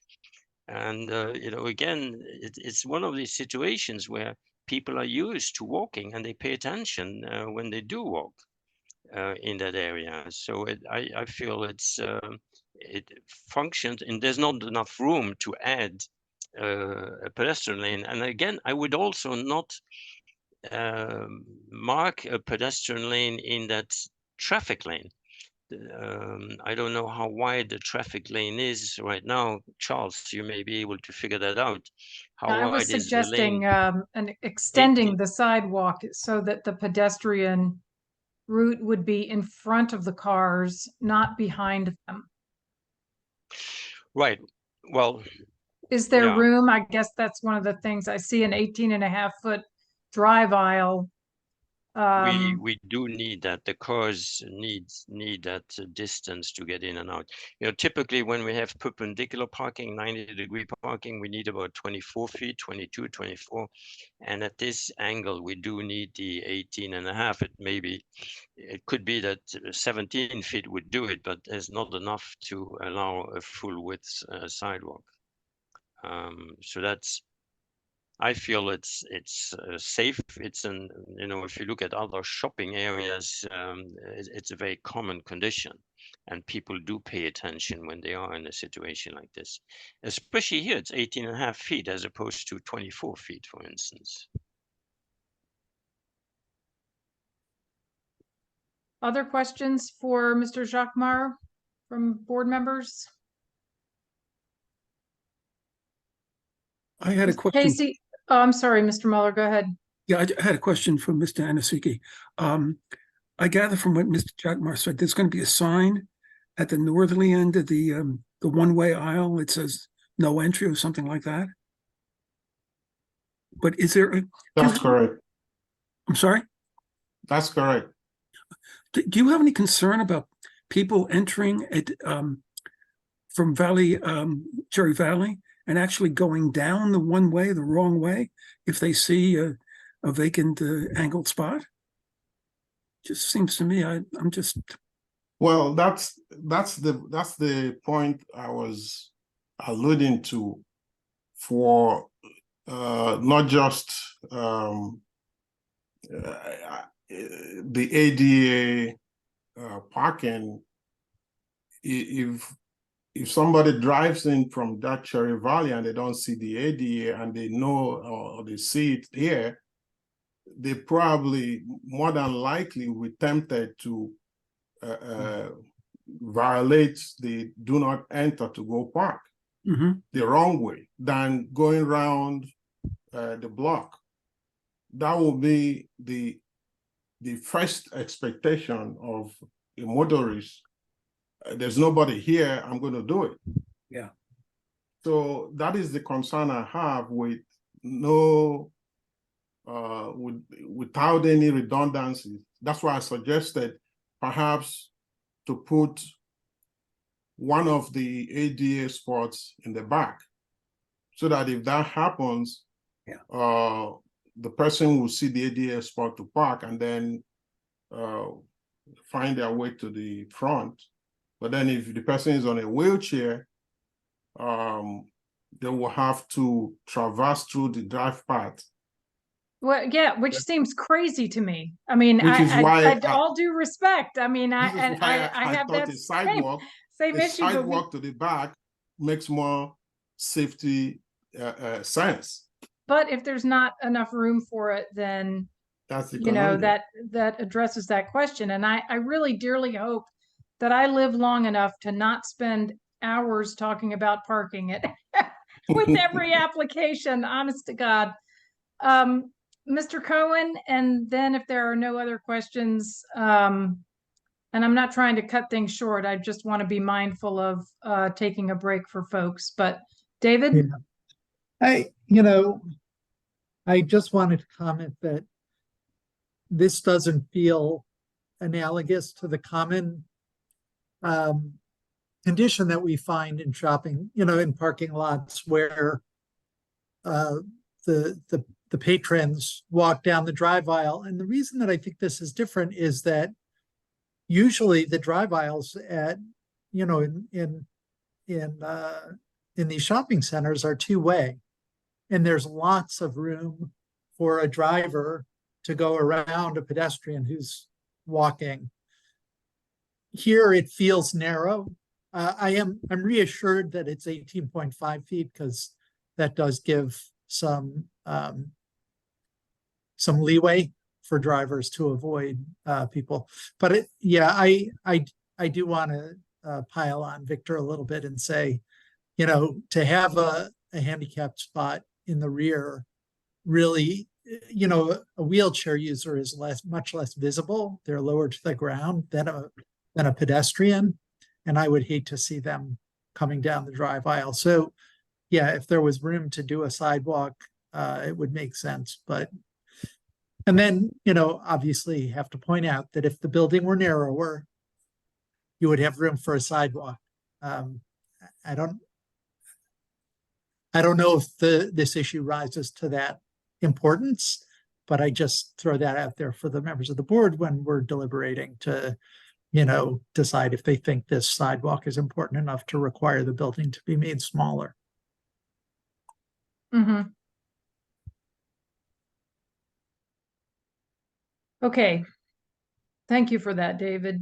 Are there any other questions for Mr. Jacquemart? And if not, let's take a 10-minute break, reconvene promptly at 9:30. And then I think you have, Mr. Casey, one more witness, is that correct? Okay. All right. Thanks. See you in 10. Welcome back, everybody. I I first want to apologize for my "that seems crazy" outburst. That was intemperate, and I certainly meant no disrespect to either our traffic expert or the applicants. And if this application and this business generated more than the very minimal traffic that it does, I guess I would, be more willing to take a really hard stand on the pedestrian issue, which I do, of course, feel strongly about. But one other question before we move on to the next witness. There was, and this may not be a big deal, but in the variance narrative on page 2, it stresses that as a safety improvement, vehicles can exit both onto Cherry Valley Road and onto 206. And that's simply not the case. So That's I on guess me. I actually see it as a safer situation that that we don't have ingress and egress both on 206 because of, no doubt, left turn movements and whatnot there. And I think it also dramatically reduces the chances of what Mr. Mueller suggested, that people might come in from Cherry Valley and want to go straight through and not hit that congested intersection. But since that little loop road now exists, I think that happens much, much less often on these properties than it used to. But anyway, Mr. Casey, if you want to say anything at all about, just for the record, about the variance narrative and the safety situation and all. I didn't mean to put words in anybody's mouth. No, that simply is a typo on mine. We stand by the plan, which doesn't reflect that. Yep. Okay. Mr. Cohen? Yeah, and I just wanted to also, since you mentioned a correction, I have another correction, which is in the citations for the bulk table, the side yard setback requirement, the citation is T10B 262, but it's actually T10B 246, which has the footnotes for the bulk table. And in connection with that, I wanted to point out that there is a 0-foot minimum side yard setback. All there is a combined side yard setback requirement for this site. So in addition to reducing the width of the building, one could also move it slightly to the east to try to create more space for a walkway, if that's something that is important to the board. Thank you for that. Mr. Casey? Yeah, I mean, I think we should, before we argue about it anymore, maybe talk about what is clearly an issue for all of you, and that is the sidewalk or lack thereof. I think that a middle ground perhaps that we could reach is to, in fact, narrow the building by, say, 3 feet, right? And the drive by a foot from 18.5 to 17.5. And that would create the ability to put in a 4-foot sidewalk between the cars and the building. Sold. So, yeah. So we get it. We're here, and this is what makes good things happen, right? And good designs and debate and those types of things. And so, yeah, I think that that's something that we would be okay to do. Thank you. Thank you very much. Yep. And then Is now, Rubina up next? yes, Rubina, please. Good evening. Thank you so much for reviewing our application this evening. I think I need to make sure that I state that I'm a licensed architect in the state of New Jersey, as that my license is current. And if that's okay, I would like to share my screen. Can you just for the record, say a little bit about your education? Oh, I I know apologize. Sorry. you appeared before us before. I just wanted. Yes, I hold a dual master's degree from the University of California, Berkeley in architecture and structural engineering. And I'm a licensed architect in California and the state of New Jersey. And I have testified in front of multiple boards, both in California and New Jersey. Thank you so much. We accept your Absolutely. share away. Oh, okay. Yeah, great, Rubina. If you could just walk us through your design, that would be terrific. I will try. Are you guys able to see my screen? Yes, we can. Okay. Oh, okay. And hopefully the sidebar went away. Is that Correct. that Yes, work? it did. Yep. Thanks. Woohoo. Okay, wonderful. So I have very few slides that I will hopefully talk about the exciting part here, which is we're very excited to present this building that we feel is going to be a great addition to this neighborhood in transition, where we feel this area is developing for purely car-oriented strip mall towards a more human scale. And we're just starting to introduce sidewalks. So in some places right now, it feels a little strange where the sidewalks, like in front of the Bottle King, the sidewalk's not connected to other things yet, but hopefully in the future, things will link up and become much more pedestrian. Then as our planner has testified, we are moving the building closer to the road exactly for that feeling, to eliminate the strip mall parking in the front. We're also introducing a porch-like feature, which has two functions. First of all, it creates a smaller scale element that kind of anchors the building to a human. As you can see, our scale figures right here, so you don't feel like you're standing next to a tall facade. And the other thing that it does, it shades large glass windows that are facing southeast, and especially the southern portion, which would be here. It really helps to shade the glass. And then also I will talk about the business sign, which is right here. And the idea here is that the sign and the canopy / porch work together as a design element to enliven the facade. I will briefly walk everybody through the plan. And as you know, up the front portion of the building is the showroom.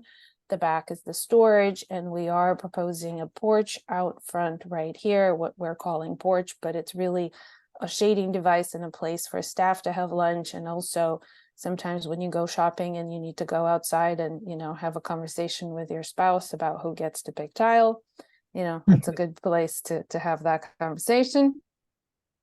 There will be an area for staff to work upstairs. We don't expect there to be actual 16 staff members, but we need to do our code analysis just to make sure that we're meeting all of our exit requirements. So we don't expect there to be 16 staff members, but this is for exiting requirements. This is the roof plan that shows the location of both the solar panels and the green roof. Charlie indicated that the green roof is not a required element for stormwater management, but our client happens to be a very forward-thinking and green person, and he is in particular interested in green roofs, solar panels, and all of those green infrastructure elements. And then the most confusing from the architectural standpoint is the signage. And I'm probably the most confused about this, but check out this requirement. Permitted size of sign is calculated as a percentage of width of the building facade expressed in square feet. I'm not 100% sure how one calculates the width of the facade in square feet, but we tried our best. And also it says internally illuminated signs shall be permitted only in the S2 district, which is where we are. And I'll show you the exact signage letters that we're proposing that we feel meet this requirement. And also note that it says the sign shall be designed to take into account the relative scale and proportions of the building or surface to which it is related or on which it is mounted. So Jerry, these are- can we mark these exhibits? None of these exhibits were provided. Oh, yeah, we need to Yes, mark. absolutely. Yeah, so this is the first plan that, oh, sorry, not plan, exhibit that is not in the plan. This is an excerpt from our municipal code. And would this be This is A3, Jerry? No, it's A4. A4, sorry. Yeah, but these are all slides in a multi-slide document that you're now presenting, correct? Correct. Thank Yeah. you. And by the way, what is meant by this confusing thing about how do you measure the width of a facade in terms of square feet? You don't. You just measure in terms of feet, and then for purposes of calculating what's a permissible sign, you treat it as square feet. Well, then maybe we're compliant. Who knows? So this is the type of lettering that we're proposing where the front portion is solid and it will match the color of the canopy. And then there is a glowing portion next to the building that creates that glow on the face of the building that makes the letters kind of stand out. So this is where we get confused because the facade is 54 feet long and the sign is 18 feet long. So it is actually 33.3% of the width of the facade, and it said maximum 35%. So maybe we are compliant. And then just for reference, if we go by the area, then we're not compliant. So we're not 100% sure how to calculate this, but basically this is the signage that we're proposing. It is 18 feet wide as it is indicated in our drawings, and whether the variance is required or not, I'm not 100% sure, to be honest. We feel that a much smaller sign would not be in proportion to the facade and would not be working as well. And this is why we tried different options. And we feel that at this location, even though this is going to be eventually a pedestrian area, but it's really at this point in time very much part of the car moving through. So we felt that in combination with our porch and the sign, it's a good relationship, and it helps create an interest in the facade, and the fact that the colors are matched helps to really make it work together as one cohesive design. So then to go back to kind of where we started and to refresh everybody's memory, we really feel that Stan and his wife Sylvia both own businesses in Princeton, and what they're doing is taking this building, which is sort of in an ocean of pavement, and created something that talks about their business, displays their business that they're really proud of, and they're part of the community both in Princeton and in this neighborhood. And the fact that they're making it so green and sustainable and welcoming and starting to be pedestrian friendly, we feel is really what makes this project special. So happy to answer any questions. I think that's all my slides. Thank you, Marina. Are there questions for Ms. Rubina? Mr. Cohen. Well, it's not so much for Ms. Rubina, but I think Derek's been sitting patiently through this whole meeting, and it would be great if he could explain the calculation of the size area to Marina, since she seems still to be unclear. Oh, I think Jerry gave an excellent calculation of the area of the sign. So if the facade was 100 feet and your sign was 35 feet, that you would be allowed 35 square feet, or so your sign, if it's 54 square feet, you would be allowed, if it's 54 feet out of a 100-foot facade, you would be allowed 54. However, the maximum permitted sign is 24 square feet. So it is a variance that is required. So it sounds like in proportion to the facade, it meets the requirement, but it bumps up to a maximum of 24 feet, and that's where we're in trouble. Well, you just need a variance. That's, There you go. Yep. So, thank you. Thanks, Mr. Bridger. sure. Thank you. Madam Chair. Bob, can you get me a copy of that, those slides? Yeah. Hard copy, thank you. Mr. Lesko, then Mr. Cohen, and then Mr. Weissman. Thank you, Madam Chair. Marina, can you just verify where the entrance to the building is? It's not the lighter colored glass that you showed on the right-hand side, is it? No. Hold on one second. I lost my share button. Okay, sorry. Here we go. Yes. So I think going back to the floor plan, it is right adjacent to the wheelchair accessible space. Okay, got So it. if one were to park in the wheelchair accessible space, one will be right under the canopy and entering the building. Got it. Thank you. Mr. Cohen? Yeah, so I just wanted to talk a little bit more about the sign, or these are actually questions for Marina. You know, whether you have looked at adjacent properties and whether it's common to have signage in this neighborhood exceed what our ordinance requires, so that, you know, that this would be in keeping with the neighborhood. Any other, you know, I guess any other sort of planning proofs that this variance is needed, aside from the fact that you think that it looks nice on the building. Thank you for helping me make this case. Yes, I forgot to mention the part that we absolutely did look at multiple signs along 206.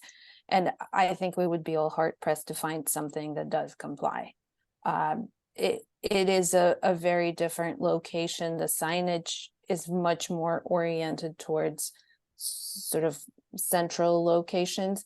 And the Bottle King sign absolutely doesn't comply. The tire store sign doesn't comply. I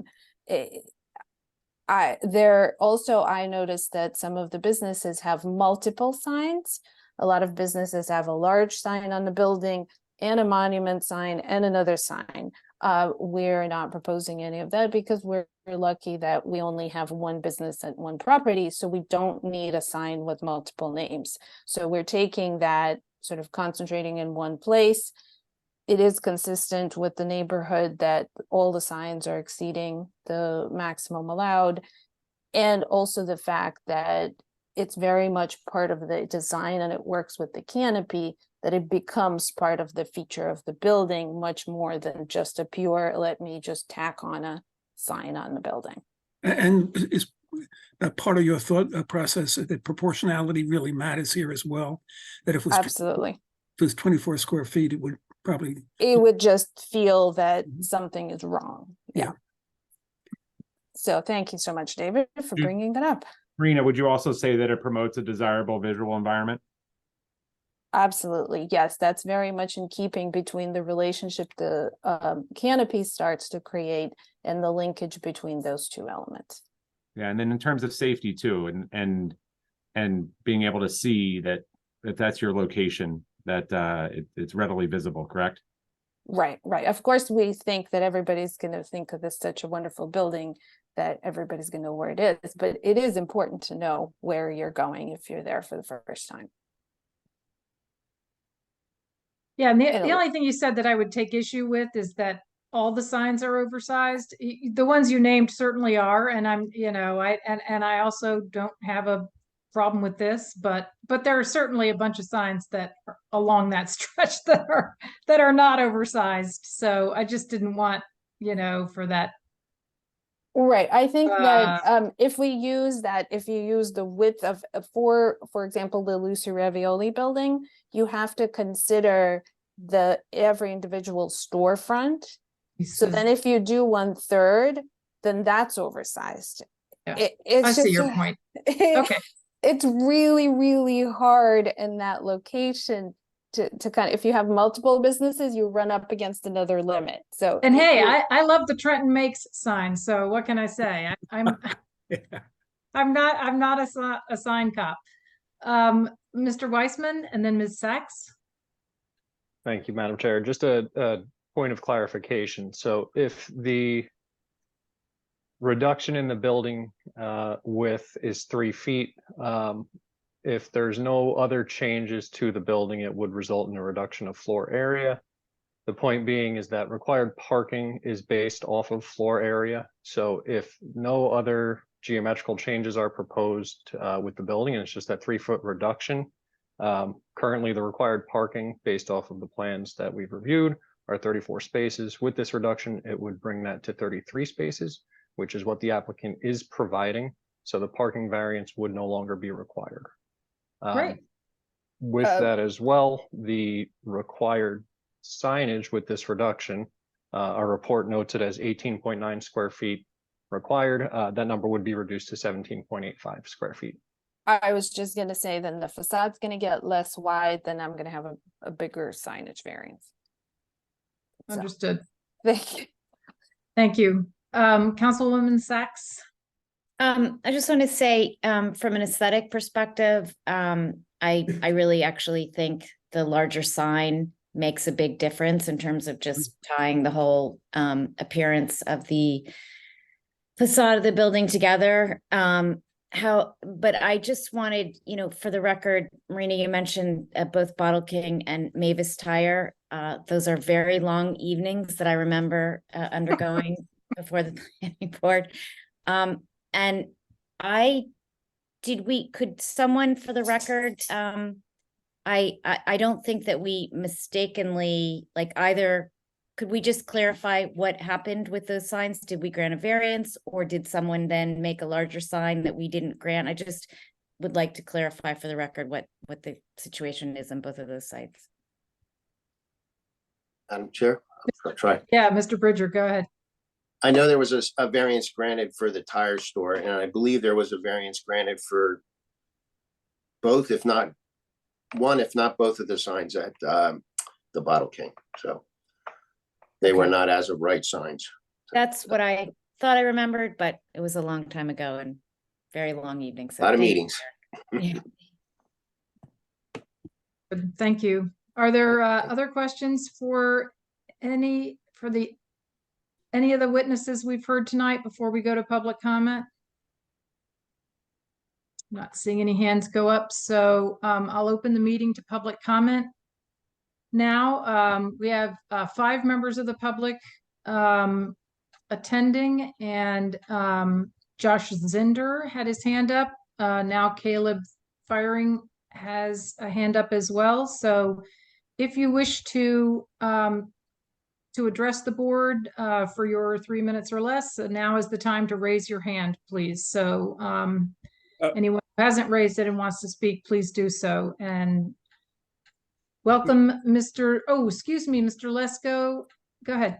Yes, Madam Chair. We didn't really go through the staff reports.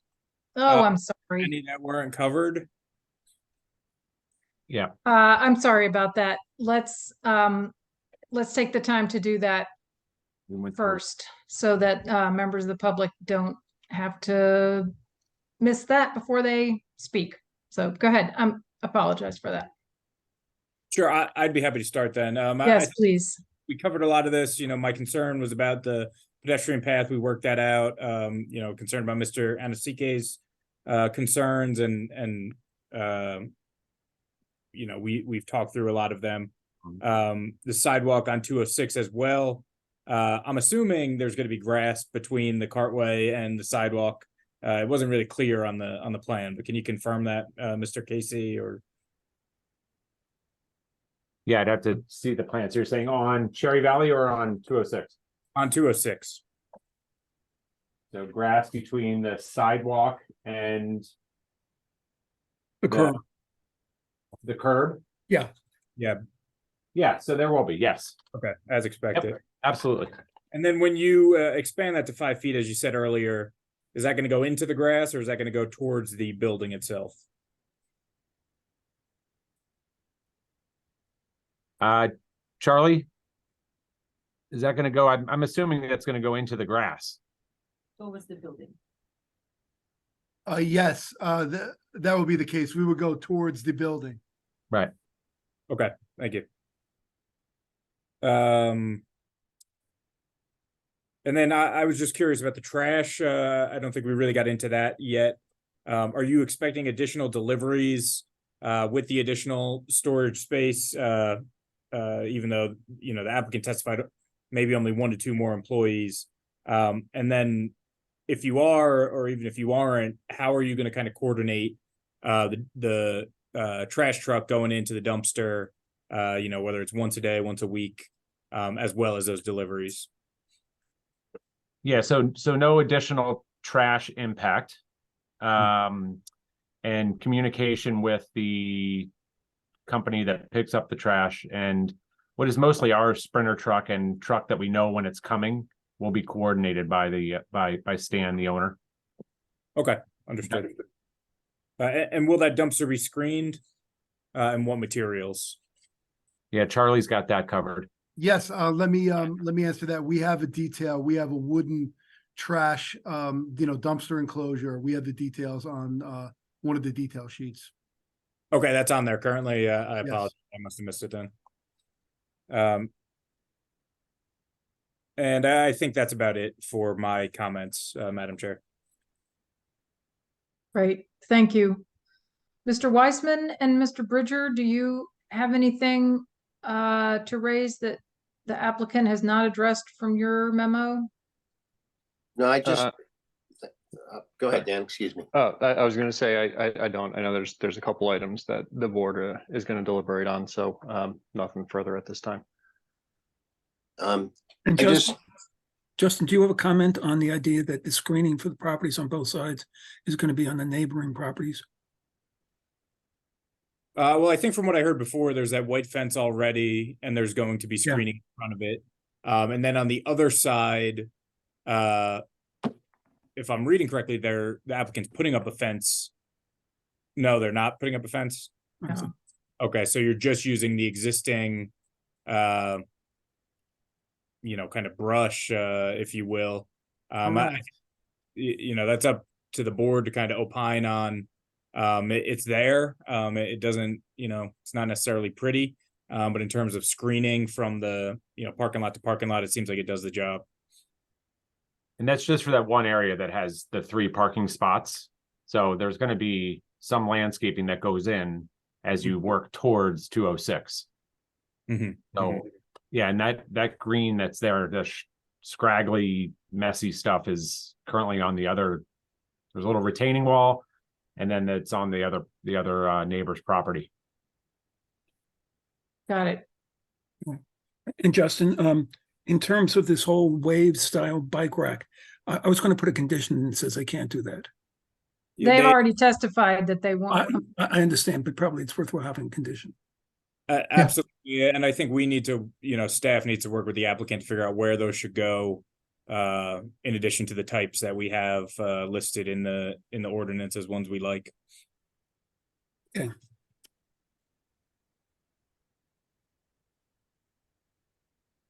Any other questions from you, Mr. Muller, for Justin? No, Madam Chair. Okay. Derek, were you starting to say something? No, it was answered. Thank you, Madam Chair. Okay. Mr. Anosike, you have your hand up, and then we'll go to Mr. Dobromilski. I wasn't sure. Well, I just have one question for Mr. Miller.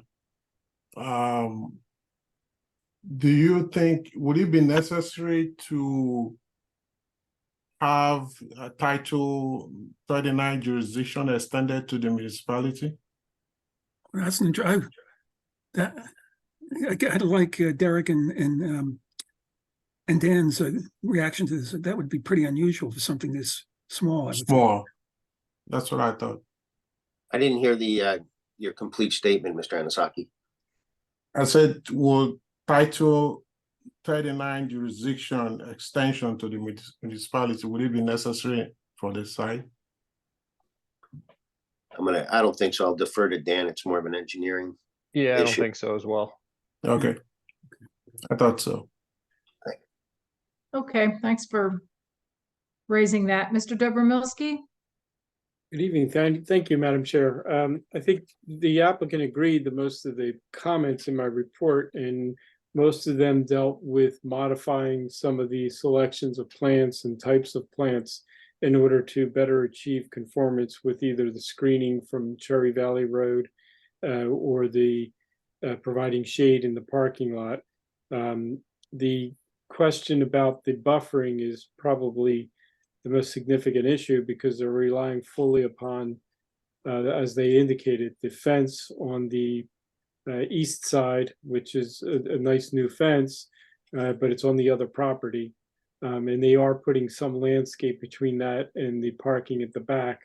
But as that extends along the building, there'll be just a narrow, I assume, grass strip in between. And but it's parking to build. It's parking on the adjacent site, the building on this site, which isn't too bad.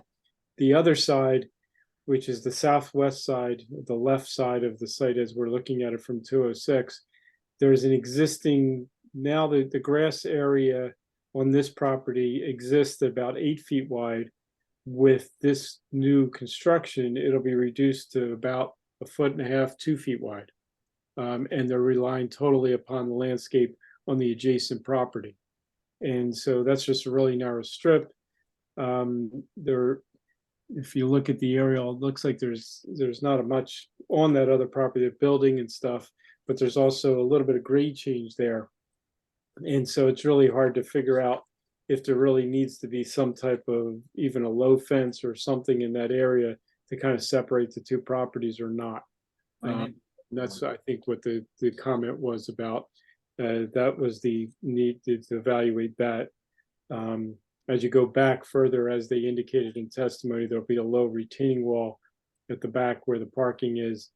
And unless that wall is higher than a few feet, it won't need a fence or rail, but depending on how high that wall gets, there may also be need for some fencing back there. So that buffer is the one I wasn't sure how to handle. It's an improvement over existing conditions without a doubt.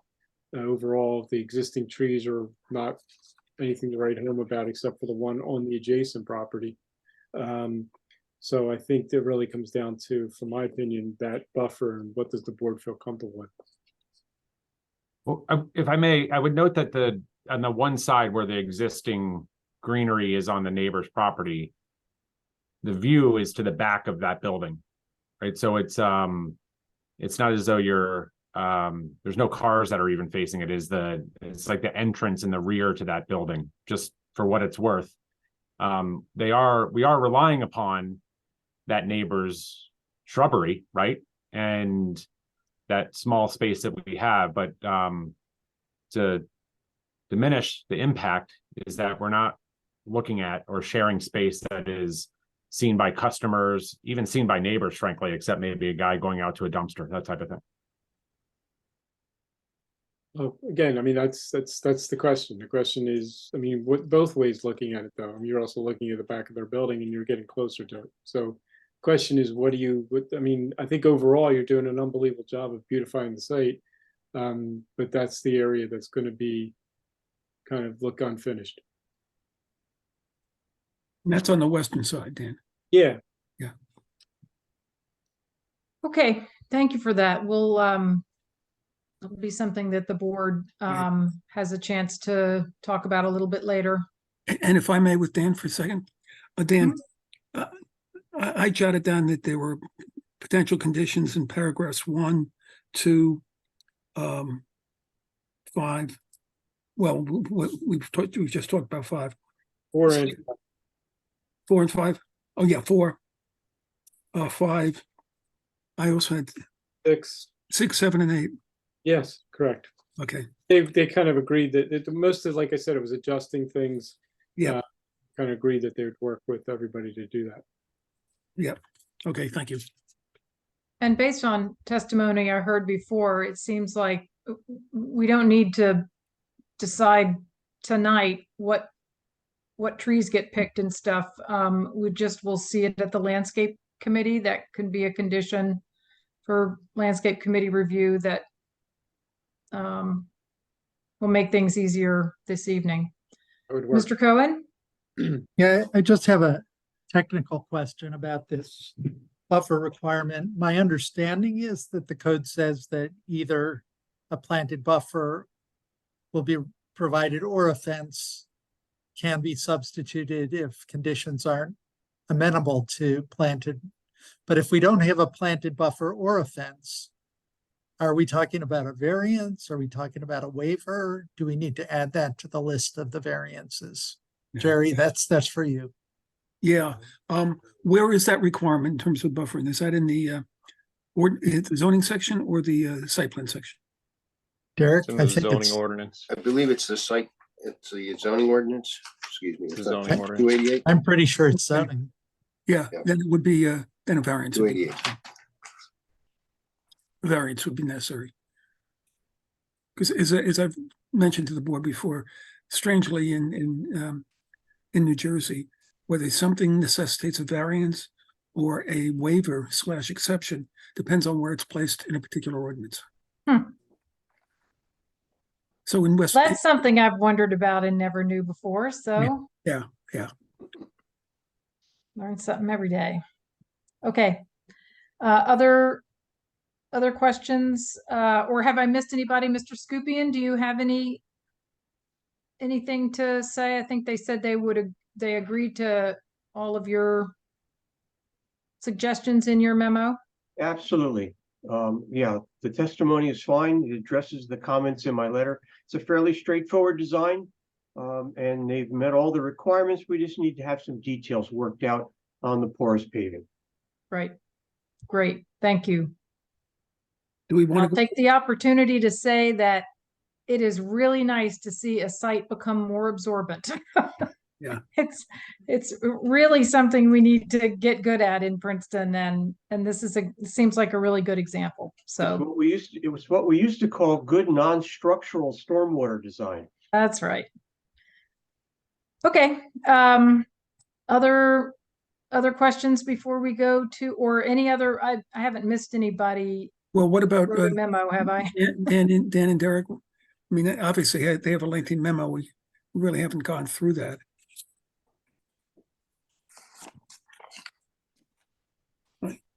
Maybe we can go ahead. Yeah, we can go line by line. They addressed most of the comments in the memo. Yeah, don't go through everything they already addressed. Just touch on anything they have not yet addressed. Right. The only two things that haven't been addressed, one we just talked about with the landscape buffer, and then the other is the board should review the land bank parking to determine that the spaces that are being provided now are sufficient, or should additional spaces be provided based off of the information that they've provided, information and testimony they've provided.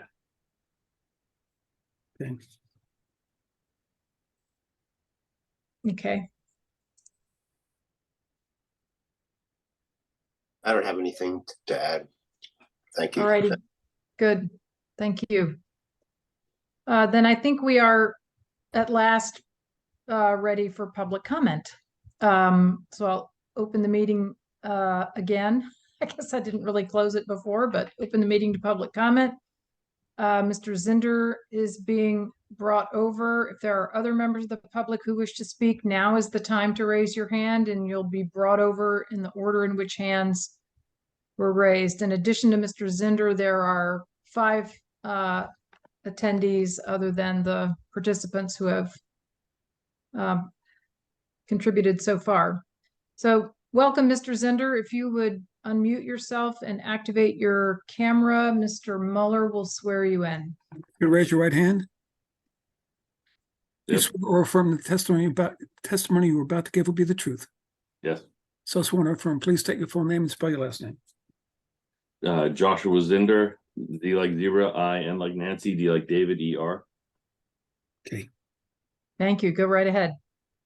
So just quickly, I think the signage ordinance, as you all know, I'm not in favor of our current signage ordinances.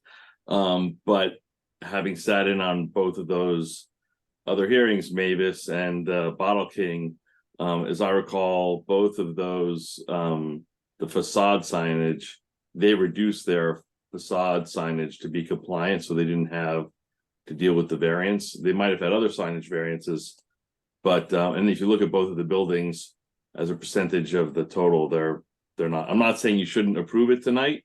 I'm just saying that comparatively, they're right across the street, they're right next door.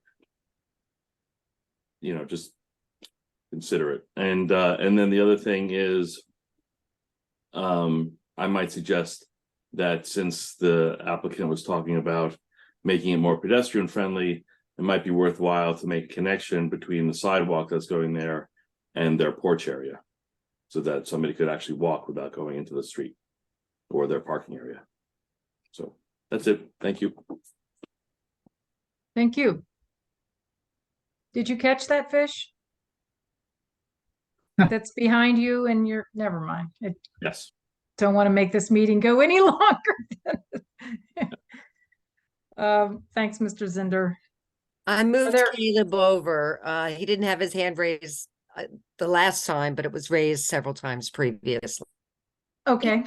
Is it, I'm just wondering, Louise, I'm just wondering if it's possible to get a response from the applicant about Mr. Zinder's comment, whether that's possible. It doesn't have to be now. I just don't want to lose track of Yeah, it. that, I don't want to that either. I could attempt, at the point of the both application for the tire store and Bottle King, I was on the site plan review advisory board. It is my recollection, similar to Derek's recollection, that those signs, they are not under the 24 square feet requirement, but they are under the proportion to the facade, the 1/3, which is very similar condition to what we're proposing. I thought Mia was talking about the sidewalk connection. Am I- Exactly. That's what I was talking about. Oh, I Louise. thought that was apologize. a good suggestion. I'm wondering whether that's possible. I think I would be happy to have our civil engineer talk about it. The issue is there's a grade change. So we're working up a little bit of a slope. So maybe while the next questioner is talking, Charlie could see if we could put some stepping stones or some way to get up there, but there's it's a little bit of a slope. That's a good suggestion, Marina. Alex having their hearing tonight. We're going to say some nice. Mr. Fearing, am I pronouncing your name right? It's firing rhymes. Firing. You have it right. Thanks for correcting me. So, Mr. Mueller will swear you in, and if you're both giving comments, we need to swear both of you in. No, just you. If you could raise your right hand. Sure. Do you swear or affirm that the testimony you're about to give will be the truth? Yes. So sworn or affirm, please say your full name and spell your last name. Sure. Caleb Firing. Firing is F as in friend, EIRING. Thank you. Go right ahead. So I am one of the owners of 812 State Road. That is the property directly adjacent to 820 State Road. We share a western border with the property.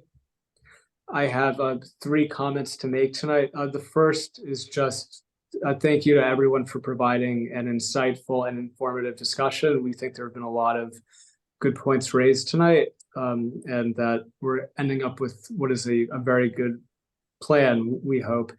Second, with regard to 3 S's that have been brought up, signage, setbacks, and screening.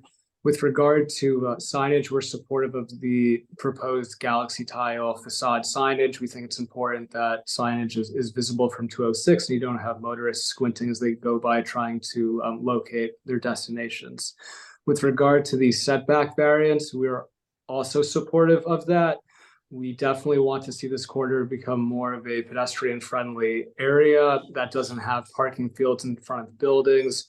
We would look across the street to 1000 Herrontown Road as an example of that, also known as the Clock Building, where you have the building brought closer to 206, and it makes the area feel less like a highway. Third, with regard to screening, I believe the shrubbery that has been invoked tonight is almost entirely on our property. We do not have plans to modify that shrubbery and the trees, and we are again supportive of the proposed screening plan. Third, with regard to the architecture of Galaxy Tile, it looks stellar, and we are very pleased with the look of the project. And just to conclude, we are generally very supportive of the application and the current proposed plan that has been discussed tonight. That's all. Thank you very much. Really appreciate that. Are there any other members of the public who wish to speak? I see your hand up, Ms. Rubina. I'm not seeing any other members of the public wanting to speak, going once, going twice. Okay, closing the meeting for public comment. Ms. Rubina? I just wanted to thank the members of the public for coming and complimenting our project, but I also wanted to give a shout out to one of the members of the public, Laura, who is in the audience, who is the project manager for my office, who has worked tirelessly to make this design a reality. And I just wanted to make sure that everybody gives credit to the wonderful designer that she is and made this happened, and the neighbors are happy. Thank you. Other questions? I guess we're really at the point where we want to be deliberating.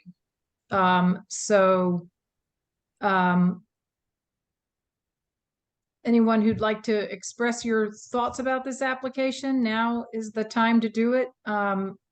I really do feel like it's a very big improvement over existing conditions on the site, and we've had to sort of work through some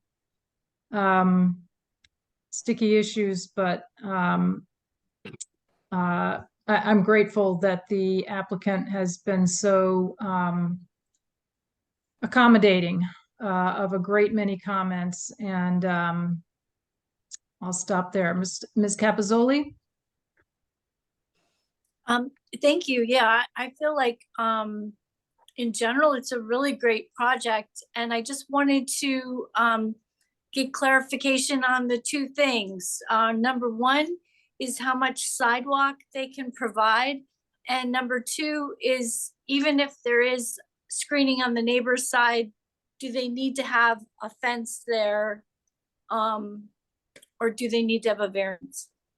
Right, those are the things we need to noodle through. Do you have an opinion? Well, let's let the applicant speak to both of those things first. Mr. Casey, or do you want one of your? Yeah, I mean, in terms of the screening, I think we have, neighbors who are in support of what exists currently. We would ask for a variance in that regard. I think that the site improvements itself create a safer, more attractive environment. I think that the location itself is unique in that it's a commercial area. We're not protecting ourselves from someone walking out to get the newspaper in their home. So we would ask for a variance in that regard on the buffering on the sides, please. And what was the other point? Sorry, the other point was the walkway or stepping stone. I'm sorry, Mr. Cohen, did you? I understood Julie to just be asking about the sidewalk back to the rear parking lot. I mean, right. Julie, you can nod or shake your head, but I think that she just wanted confirmation. What I heard, it's going to be 4 feet wide and that it will go to the end of the building. Yeah, that's correct. That's what we have in mind, is to shrink the building by 3 feet and then the aisle by a foot from 18.5 to 17.5 and extend it the length of the building. Correct. Good. And just sorry, I mistook the second thing you said. I thought you were talking about the suggestion that there be a connection from the sidewalk up to the front door. Yeah, I think that connection. That one is a lot tougher and arguably a lot more expensive in terms of the grade and trying to bring it up there. you know, that with the location of the door where it is and being hopefully closer to 206, if you grant the variance that we like, it's not a long traverse from the sidewalk through the drive to the front door. So it would probably look pretty, but I don't know in practice that it would make a huge difference, frankly. Well, and I think that, to make your argument for you, that the geometry and width of the driveway, you know, the in from 206, and the fact that, yeah, I think it's a particularly wide driveway, and that might make it, you know, easier than usual, and we'd just be adding impervious cover by putting a sidewalk. But Mr. Cohen, did you have any other questions? No, I just wanted to say that I felt, I feel better about the lack of a buffer, the lack of screening, based on the comment from the next door neighbors. And so I support that variance. David, would that be two variances, one on the east side as well as the west side? I assume I guess that it would, you know, Yeah. in the sense that the fence that's on the, I think is on the east side. East side, right. Is on the neighbor's property, but I don't think anyone, you know, I don't think anyone would advise putting two fences next to each other. Sure.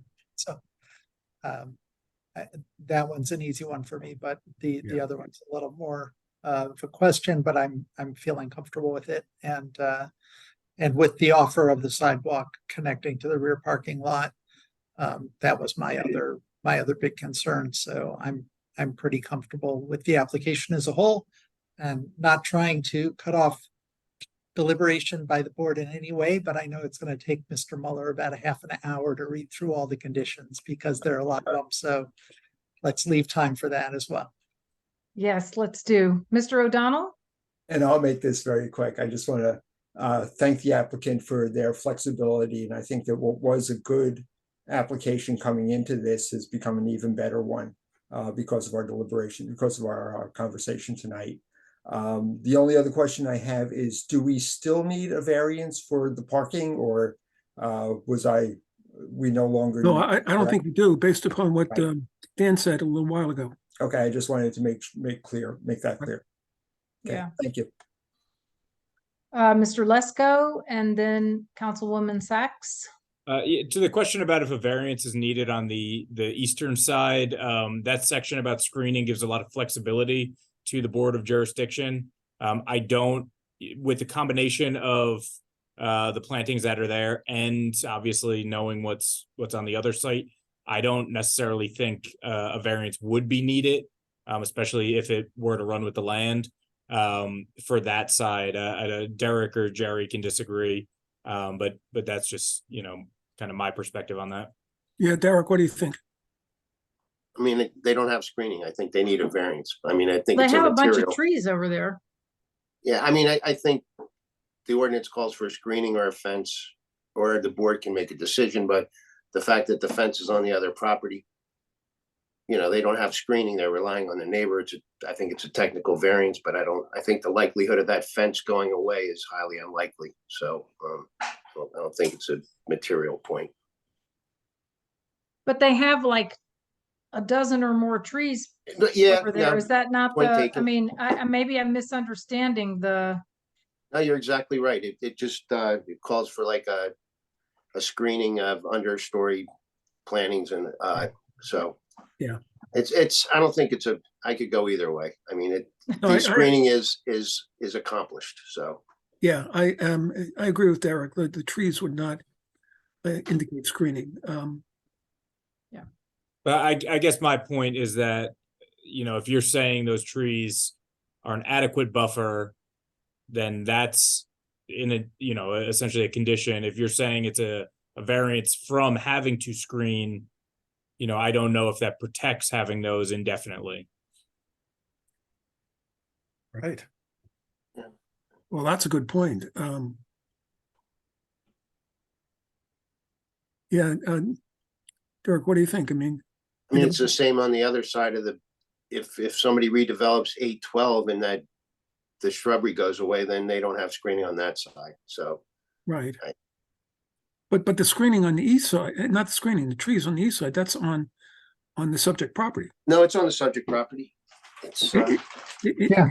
It is on the subject property, right? Is that what you're saying? and I mean, it's pretty substantial. There's a few gaps here and there. It's, Yeah. and Justin's right. The board does have latitude to say whether a fence is required or the vegetative screening that there is sufficient. So, but from the plan, it looks like it would pretty much screen that area. So I stand corrected. I don't think a variance is needed for that side. Well, if you have a Okay. willingness to grant a variance for that, we're more than willing to accept it. Mia? Yeah, I think Justin's point is a good one, that Yeah. if we rely on the plantings as providing the screen that is required, then the owner is obligated to maintain that.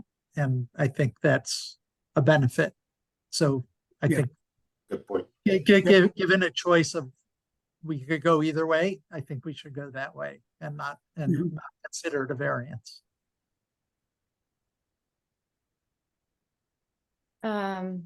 So I will say I'm feeling a lot better about this application than I was at all points up until the halftime show. Just as a general matter,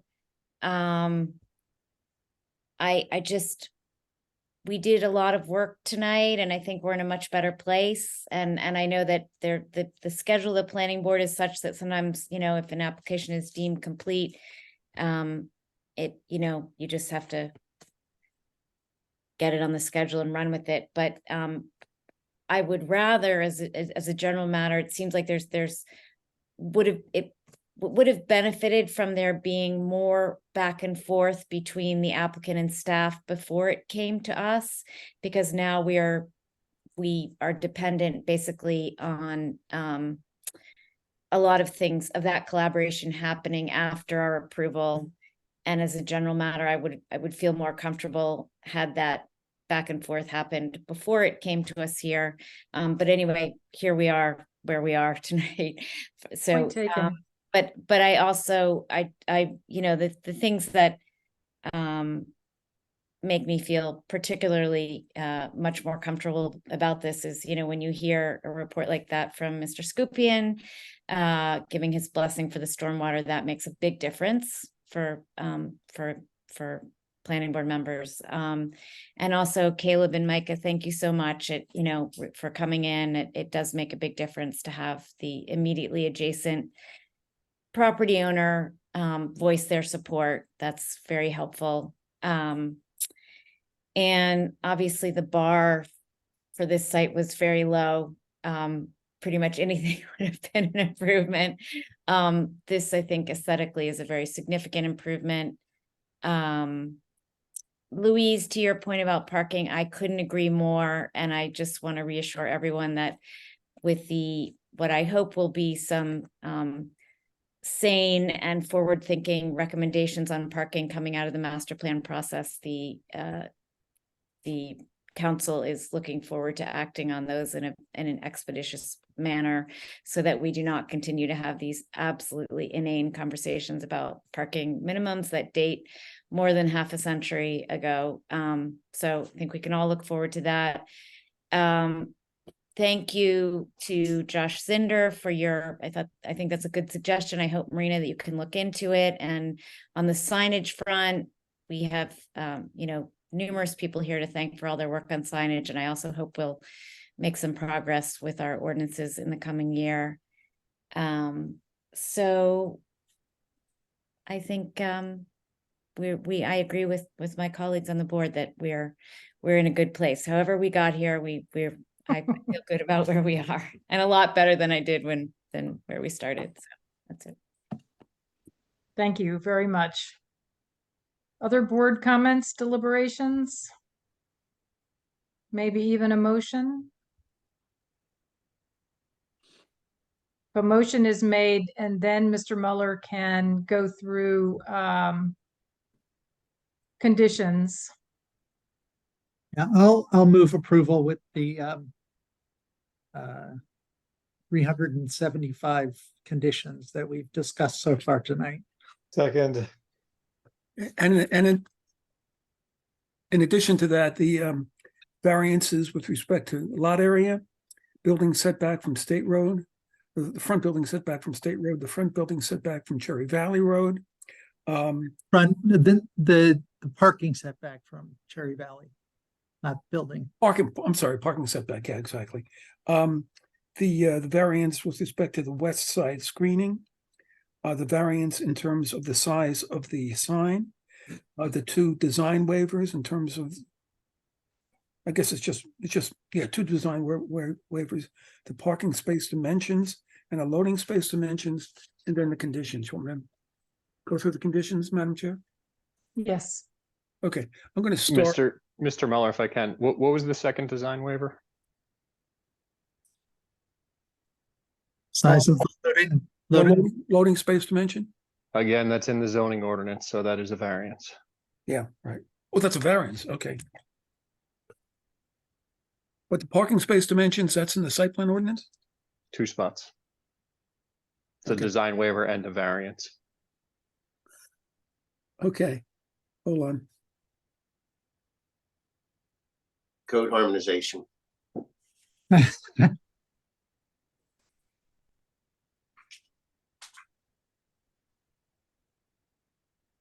Okay, then just going through, first I'm going to go through my notes.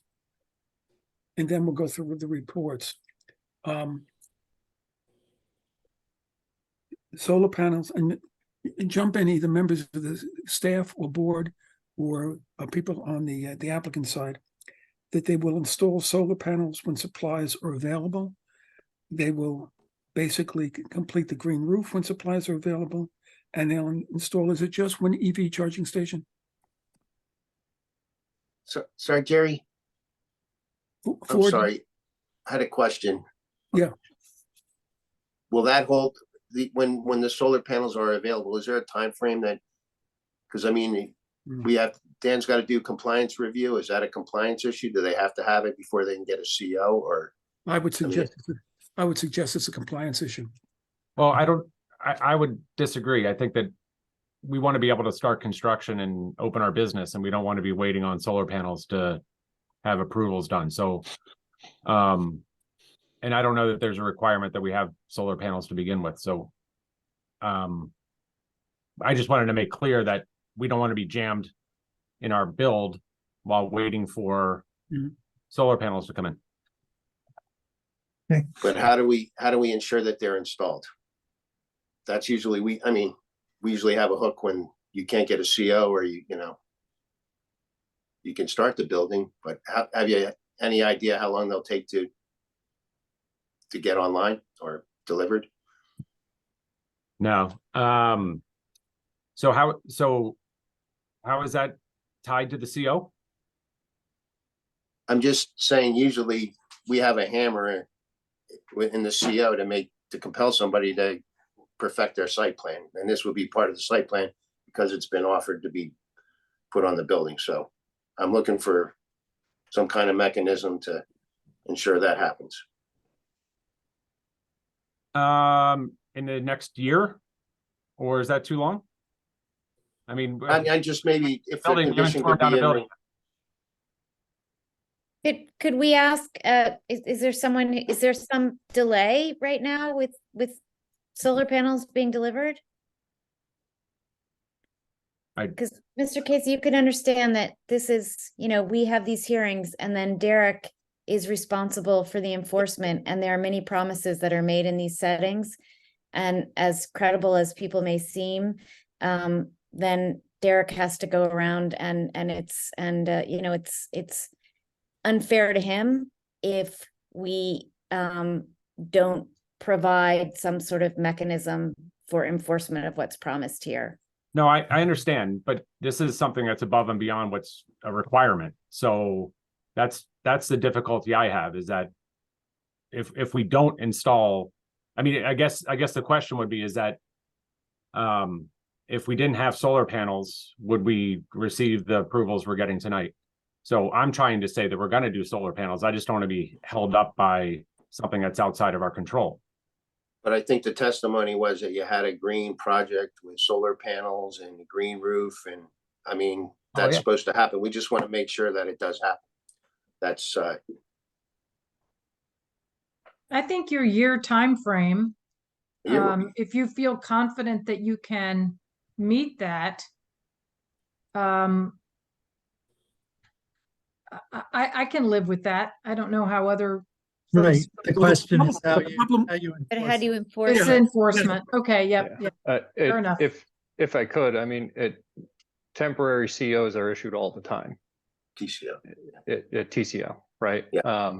So if it's a condition of a full CO, rather than just a TCO, the building could be occupied and operational.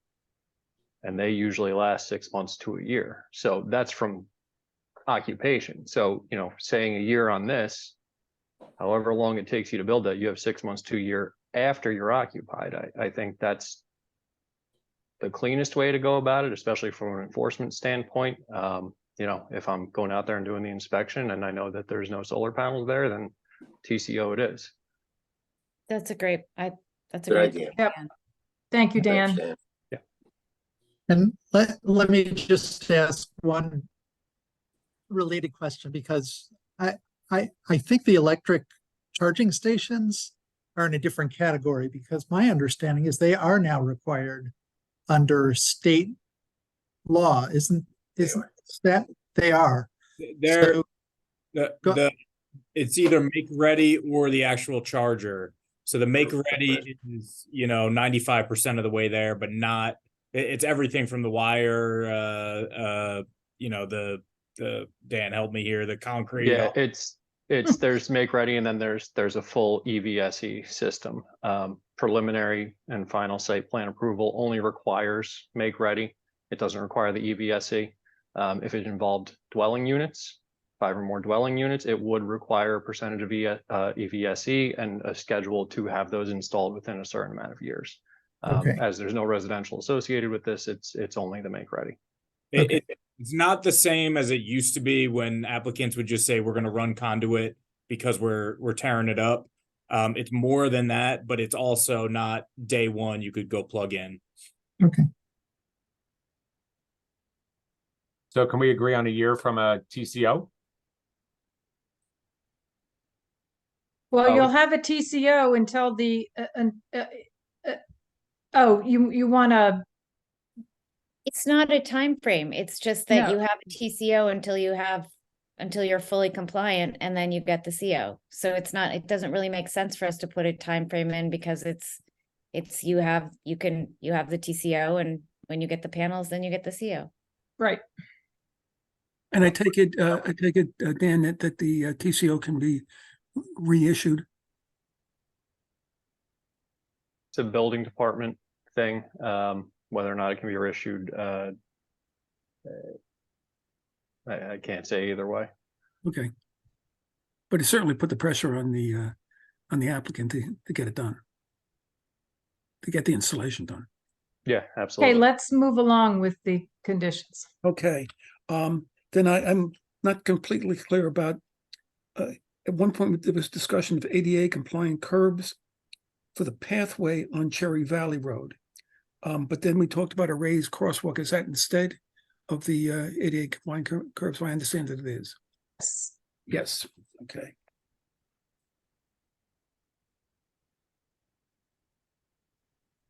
And the same on 206 if they, unless DOT says they're not allowed to do that. Yeah. Hold on. I wrote that somewhere, but let me put that down.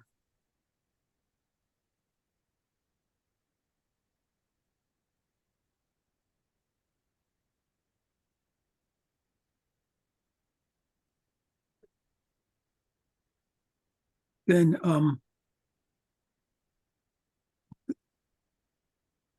they'll widen the 4-foot wide sidewalk to 5 feet. Along State Road. Yeah.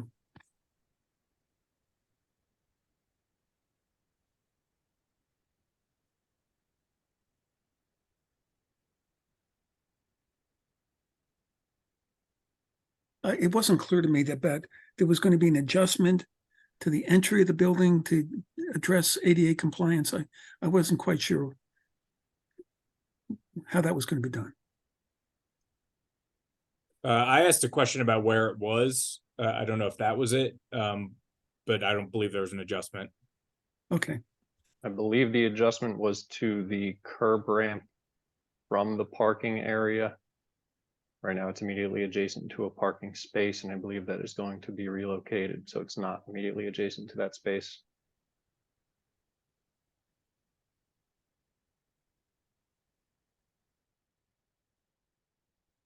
Bear with me.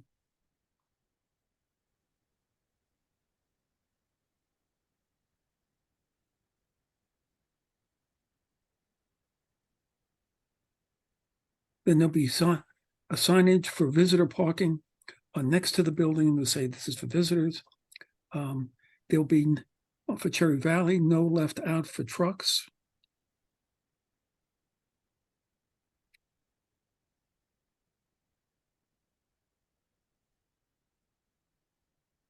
They'll install concrete stops. And are those just for the angled parking on the east side, on the west side? Yeah.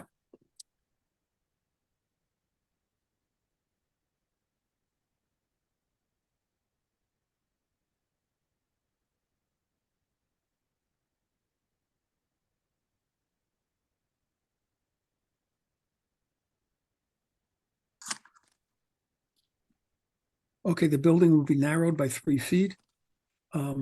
The drive aisle by 1 foot, and a 4-foot wide sidewalk will be installed between the angled cars and the building. Correct. Okay. And thank you again for that. This wasn't completely articulated, but I take it the staff will work with the applicant on location, kind, and number of bike racks. Correct. The review by the landscape subcommittee. Okay, that's it for my notes.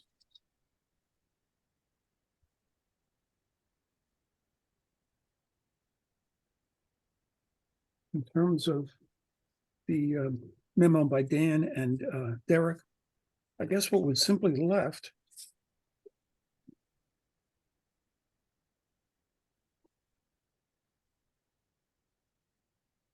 is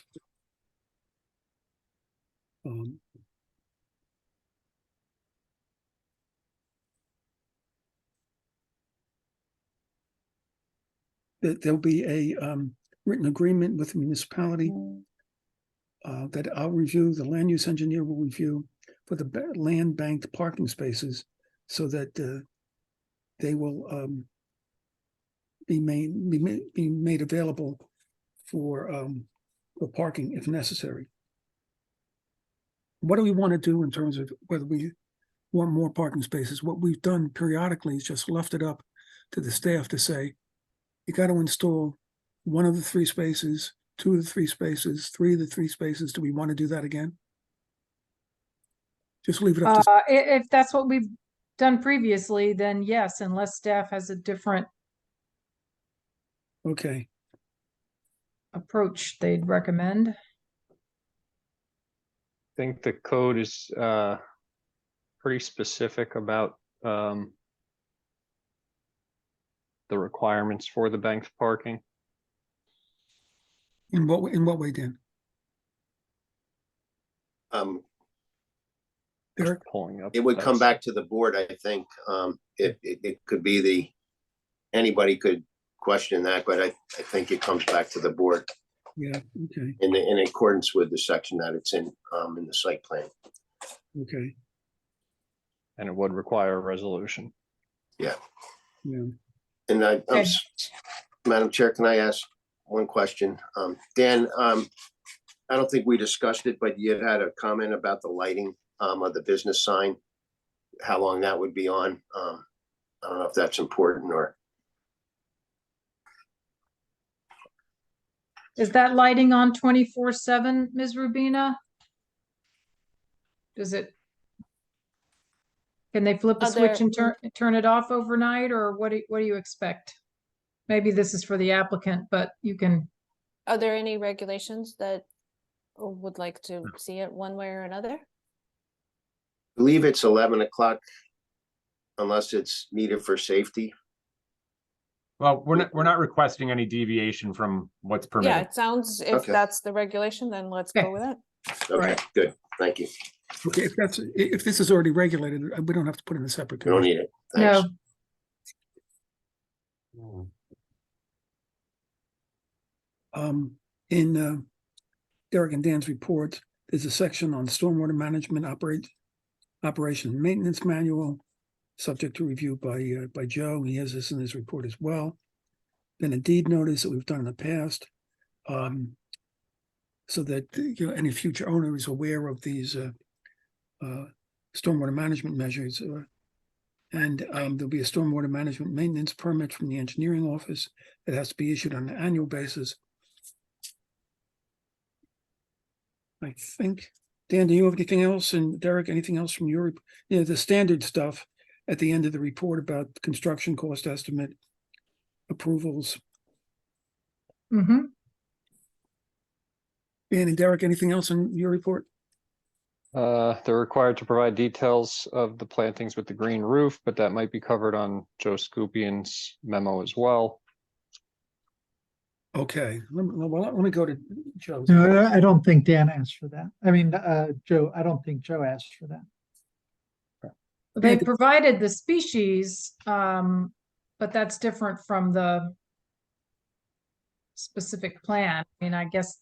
That was 7 in my report, Dan Dobromowski. Okay. Go ahead, Dan. What'd you Yeah. say? That was number 7 in my report. Jerry was going to make that a condition. Yep. And then there's the ones that Dan and I had an exchange about in his report, and I could go over in detail. It would be paragraph 1. Dan, do you just want to point out exactly what they are? Or I can do it if you'd rather me.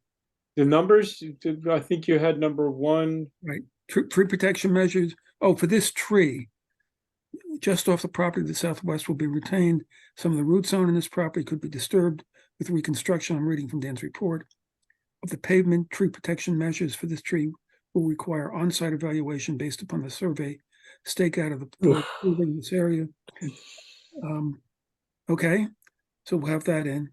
Right, and 2, the quantity shade trees in the back. 4 was some adjustment to the mix of plants or type of plants for screening back.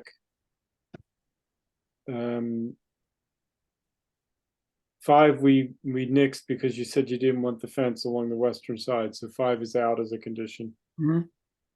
6 was just some adjustments to the planting in front of the building.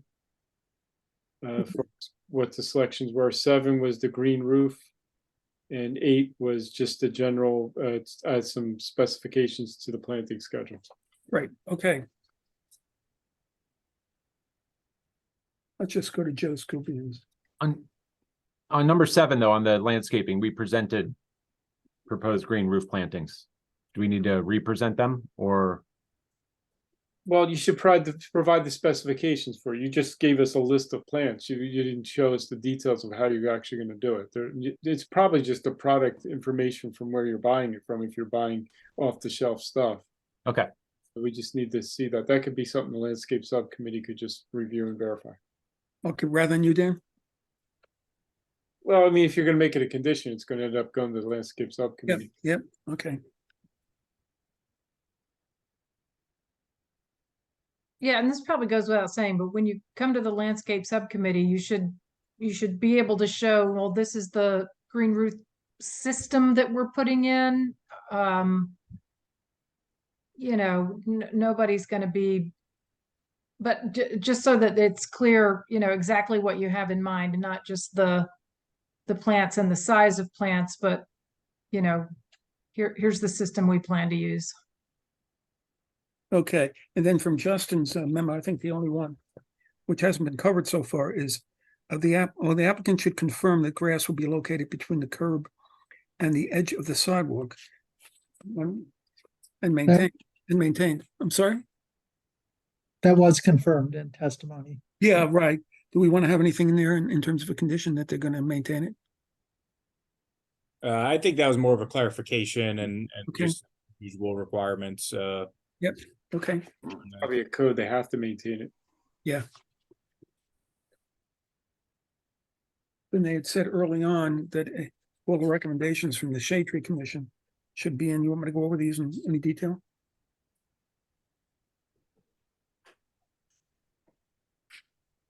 What was it? I mean, my recollection is that they suggested certain kinds of native plants Yeah. that was consistent with what Mr.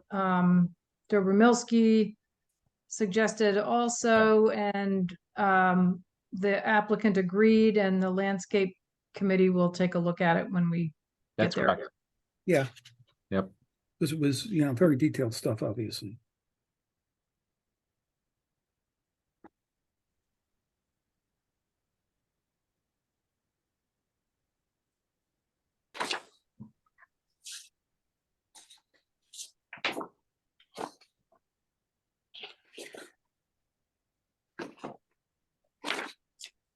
Okay, then, I'd already read these from, this is Joe Scopians from Justin's report, operation manual.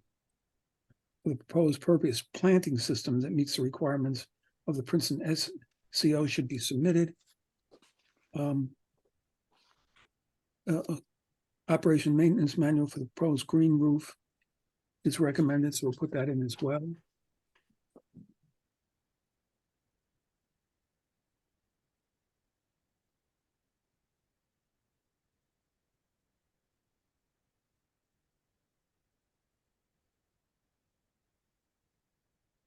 Okay, so for Victor, he had a lot of stuff about methodology in terms of calculating increase in parking and traffic demand.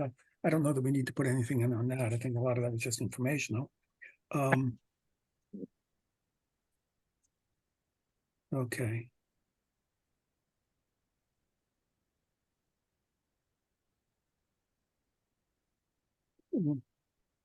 The applicant should address this is on the third page, paragraph 3.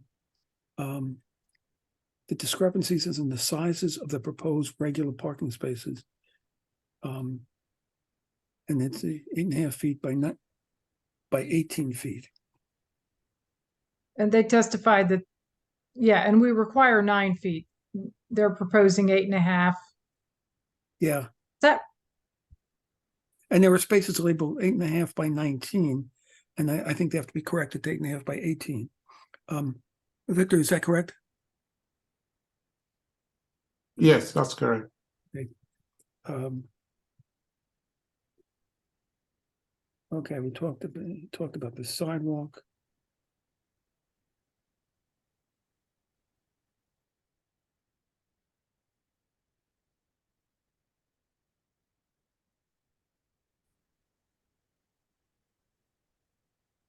ADA accessible route provided between the ADA accessible parking spaces and the front entrance. We're going to keep that in.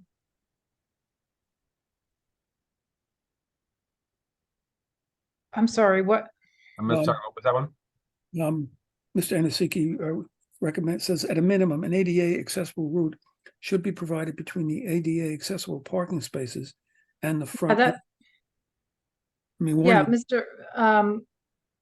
Dan Wiseman referred to that. I think they're maybe relocating the ramp slightly to be between instead of directly in front of a parking spot. Yeah. Right. That's correct.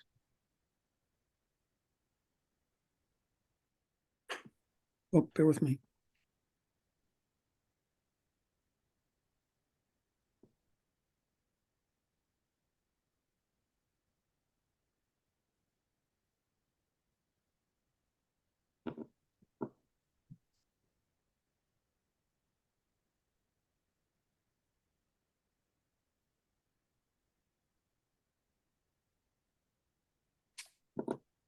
Okay, well, I guess we really never had a discussion on this about striping in the rear Obviously, Mr.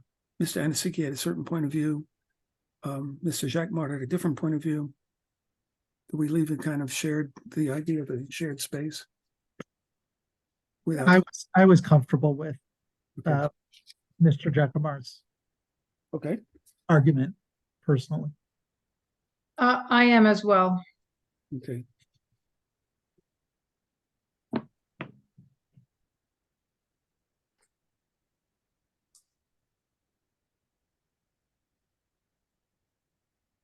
Now, Mr. Jacquemart, I don't think the board really picked up on it, suggested there be signage by the Cherry Valley Road entrance about going in a certain direction, I guess making a turn into a roadway and then swinging back. But Not signage, he's just describing the way that really large trucks navigate those kinds of narrow conditions. Okay.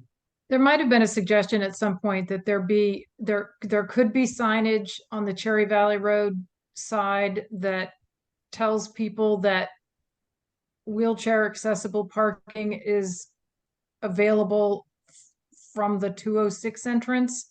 My concern is that any signage that mentions handicap access parking would draw people in and give them the wrong, that I'm concerned that a sign of that kind just wouldn't work and might even be counterproductive, but maybe that's because I've just never seen anybody try to do something like that with a sign at an entrance. So, maybe Mr. Cohen or some of our professionals have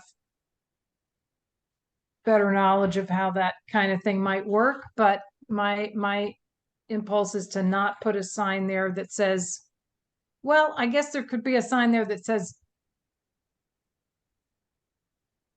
I'm going to stop talking. If anybody else has a thought about whether a sign ought to go there that relates to wheelchair accessible parking, I'd invite you to say so, but it's also 10:59 and I really don't want to spend a bunch of time on this. So. Okay. Then Victor had a couple of things on the bank. Mr. Anosike had his hand up. Victor, did you want to say? I don't think the sign will be effective. It's not going to serve the purpose. Right. So I wouldn't recommend that. Thanks. And then he had a couple of points about the bank parking and it should continue to be made available for actual parking in a future time as needed, and we should set forth a mechanism as to how that would happen. And we talked about that earlier. And then the plan should be revised to indicate the location of the one-way and do not enter signs. They do not appear on the plans. And that's it.